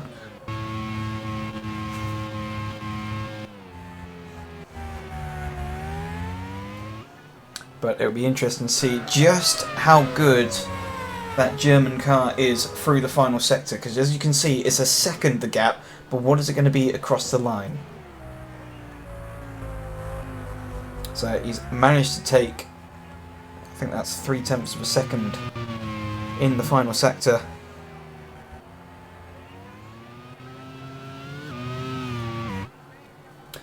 With 2 laps to go for Hansen. And this is Newgarden now under pressure from Paul di Resta. But Newgarden still able to hang on to that 7th position. And Rast has really managed to close into Dixon now. Meanwhile, here's Aitken trying to find a way past Hart.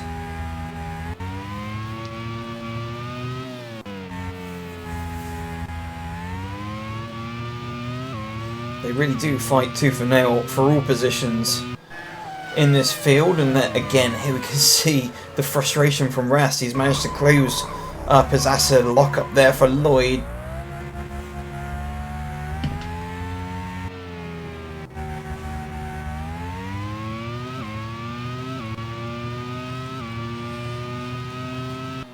So here's Hansen rounding the last couple corners. There's 3 abreast. That's a problem there for...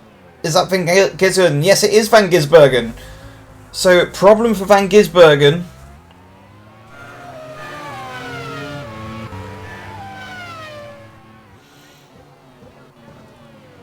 And he's going to have to limp his way back to pit lane. It definitely looks to be a problem there. Collada's gone through now, and he looks as though he's not going to even make it back to pit lane. What that does do is promote Ella Lloyd back into a championship point. So Van Gisbergen, championship leader coming into this race, will not finish And that is transmission failure for the Kiwi. Here's Van Doorn having another look at De Vries. He's managed to catch the Dutch driver. De Vries is probably a bit disappointed with his position at the moment, because at one point he was in contention essentially for third position. Or fourth position that was actually. Here's Simon Pagenaud, who's actually managed to create quite a comfortable gap over Kobayashi. Kobayashi obviously lost quite a bit of time trying to get past Robin Freins.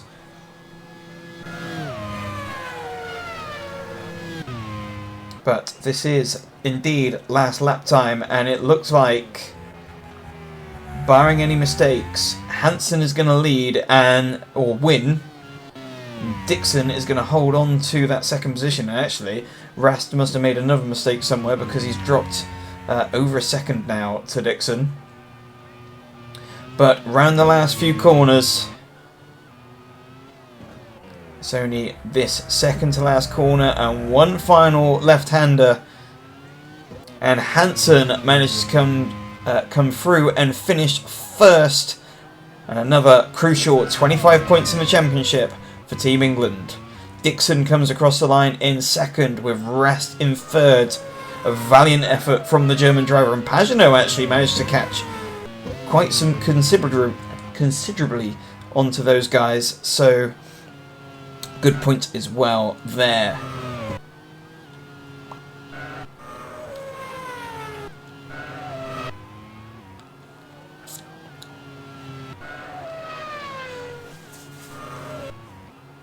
So across the line, here is Lloyd taking the final point in 15th position.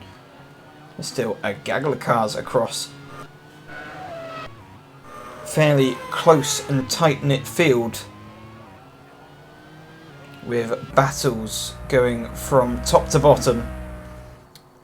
But here it is. Philip Hansen wins here in Hanoi, with Scott Dixon in second and Rennie Rast in third. Simon Pagenaud finished in fourth, with Kamui Kobayashi in fifth. Robin Freins came sixth, with Joseph Newgarden in seventh. Paul de Resta finishing in 8th position ahead of Nick de Vries and Stoffel van Doorn, rounding out the top 10, with Yamamoto in 11th, Alex Dunn in 12th and Sandy Stuvik in 13th.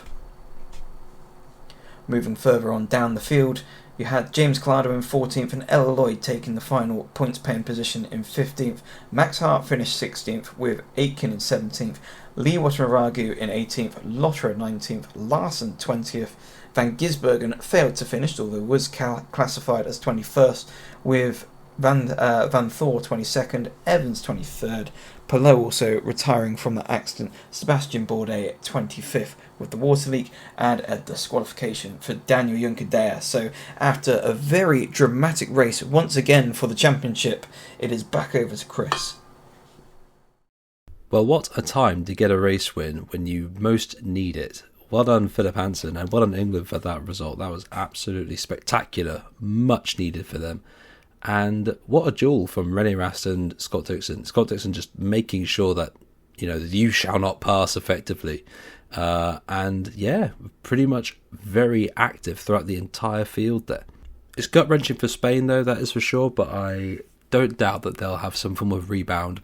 But what does all this look like on the standings? And we see now Rast is in the lead of the championship, but with Philip Hansen now shot himself into second place, just 9 behind Rennie Rast. Shane van Gisbergen, shame about the retirement in the feature race, but he's still only 13 points behind Rennie Rast. Naoki Yamamoto again keeping a steady, consistent run, 15 only behind Rennie Rast. And then we have Alex Palou, bit unlucky today, but he's still in a good shot for the title. Many races to go, 17 behind Rennie Rast. Then we have Sandy Stuvik on 101, Simon Pagenaud on 101, Scott Dixon with a great effort today on 95, Nick de Vries on 93, Joseph Newgarden on 84, Kamui Kobayashi 79, Paul de Resta 78 points, Stoffel van Doorn with 63 points, and then we can see Carl Larson struggling once again on 57 points. Alex Dunn on 57, Sebastian Bourdais on 54, Daniel Juncker on 54, struggling once as well.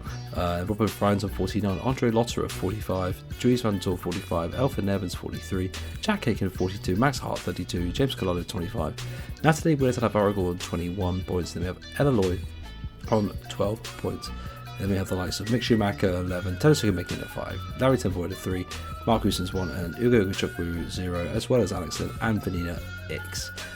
But how does this all shape out for the nations standings? New Zealand are still on top on 208 points, Japan 13 behind on 195, Germany 182 points, Spain in 4th on 163, France now on 155, Netherlands are now in 6th place 145 points, England have shot themselves up to 7th place with 142, USA on 141, Thailand on 122, Scotland now teetering with a relegation zone on 120, Belgium on 109, trying to get themselves out of it, along with Ireland on 89 points and Wales with 55.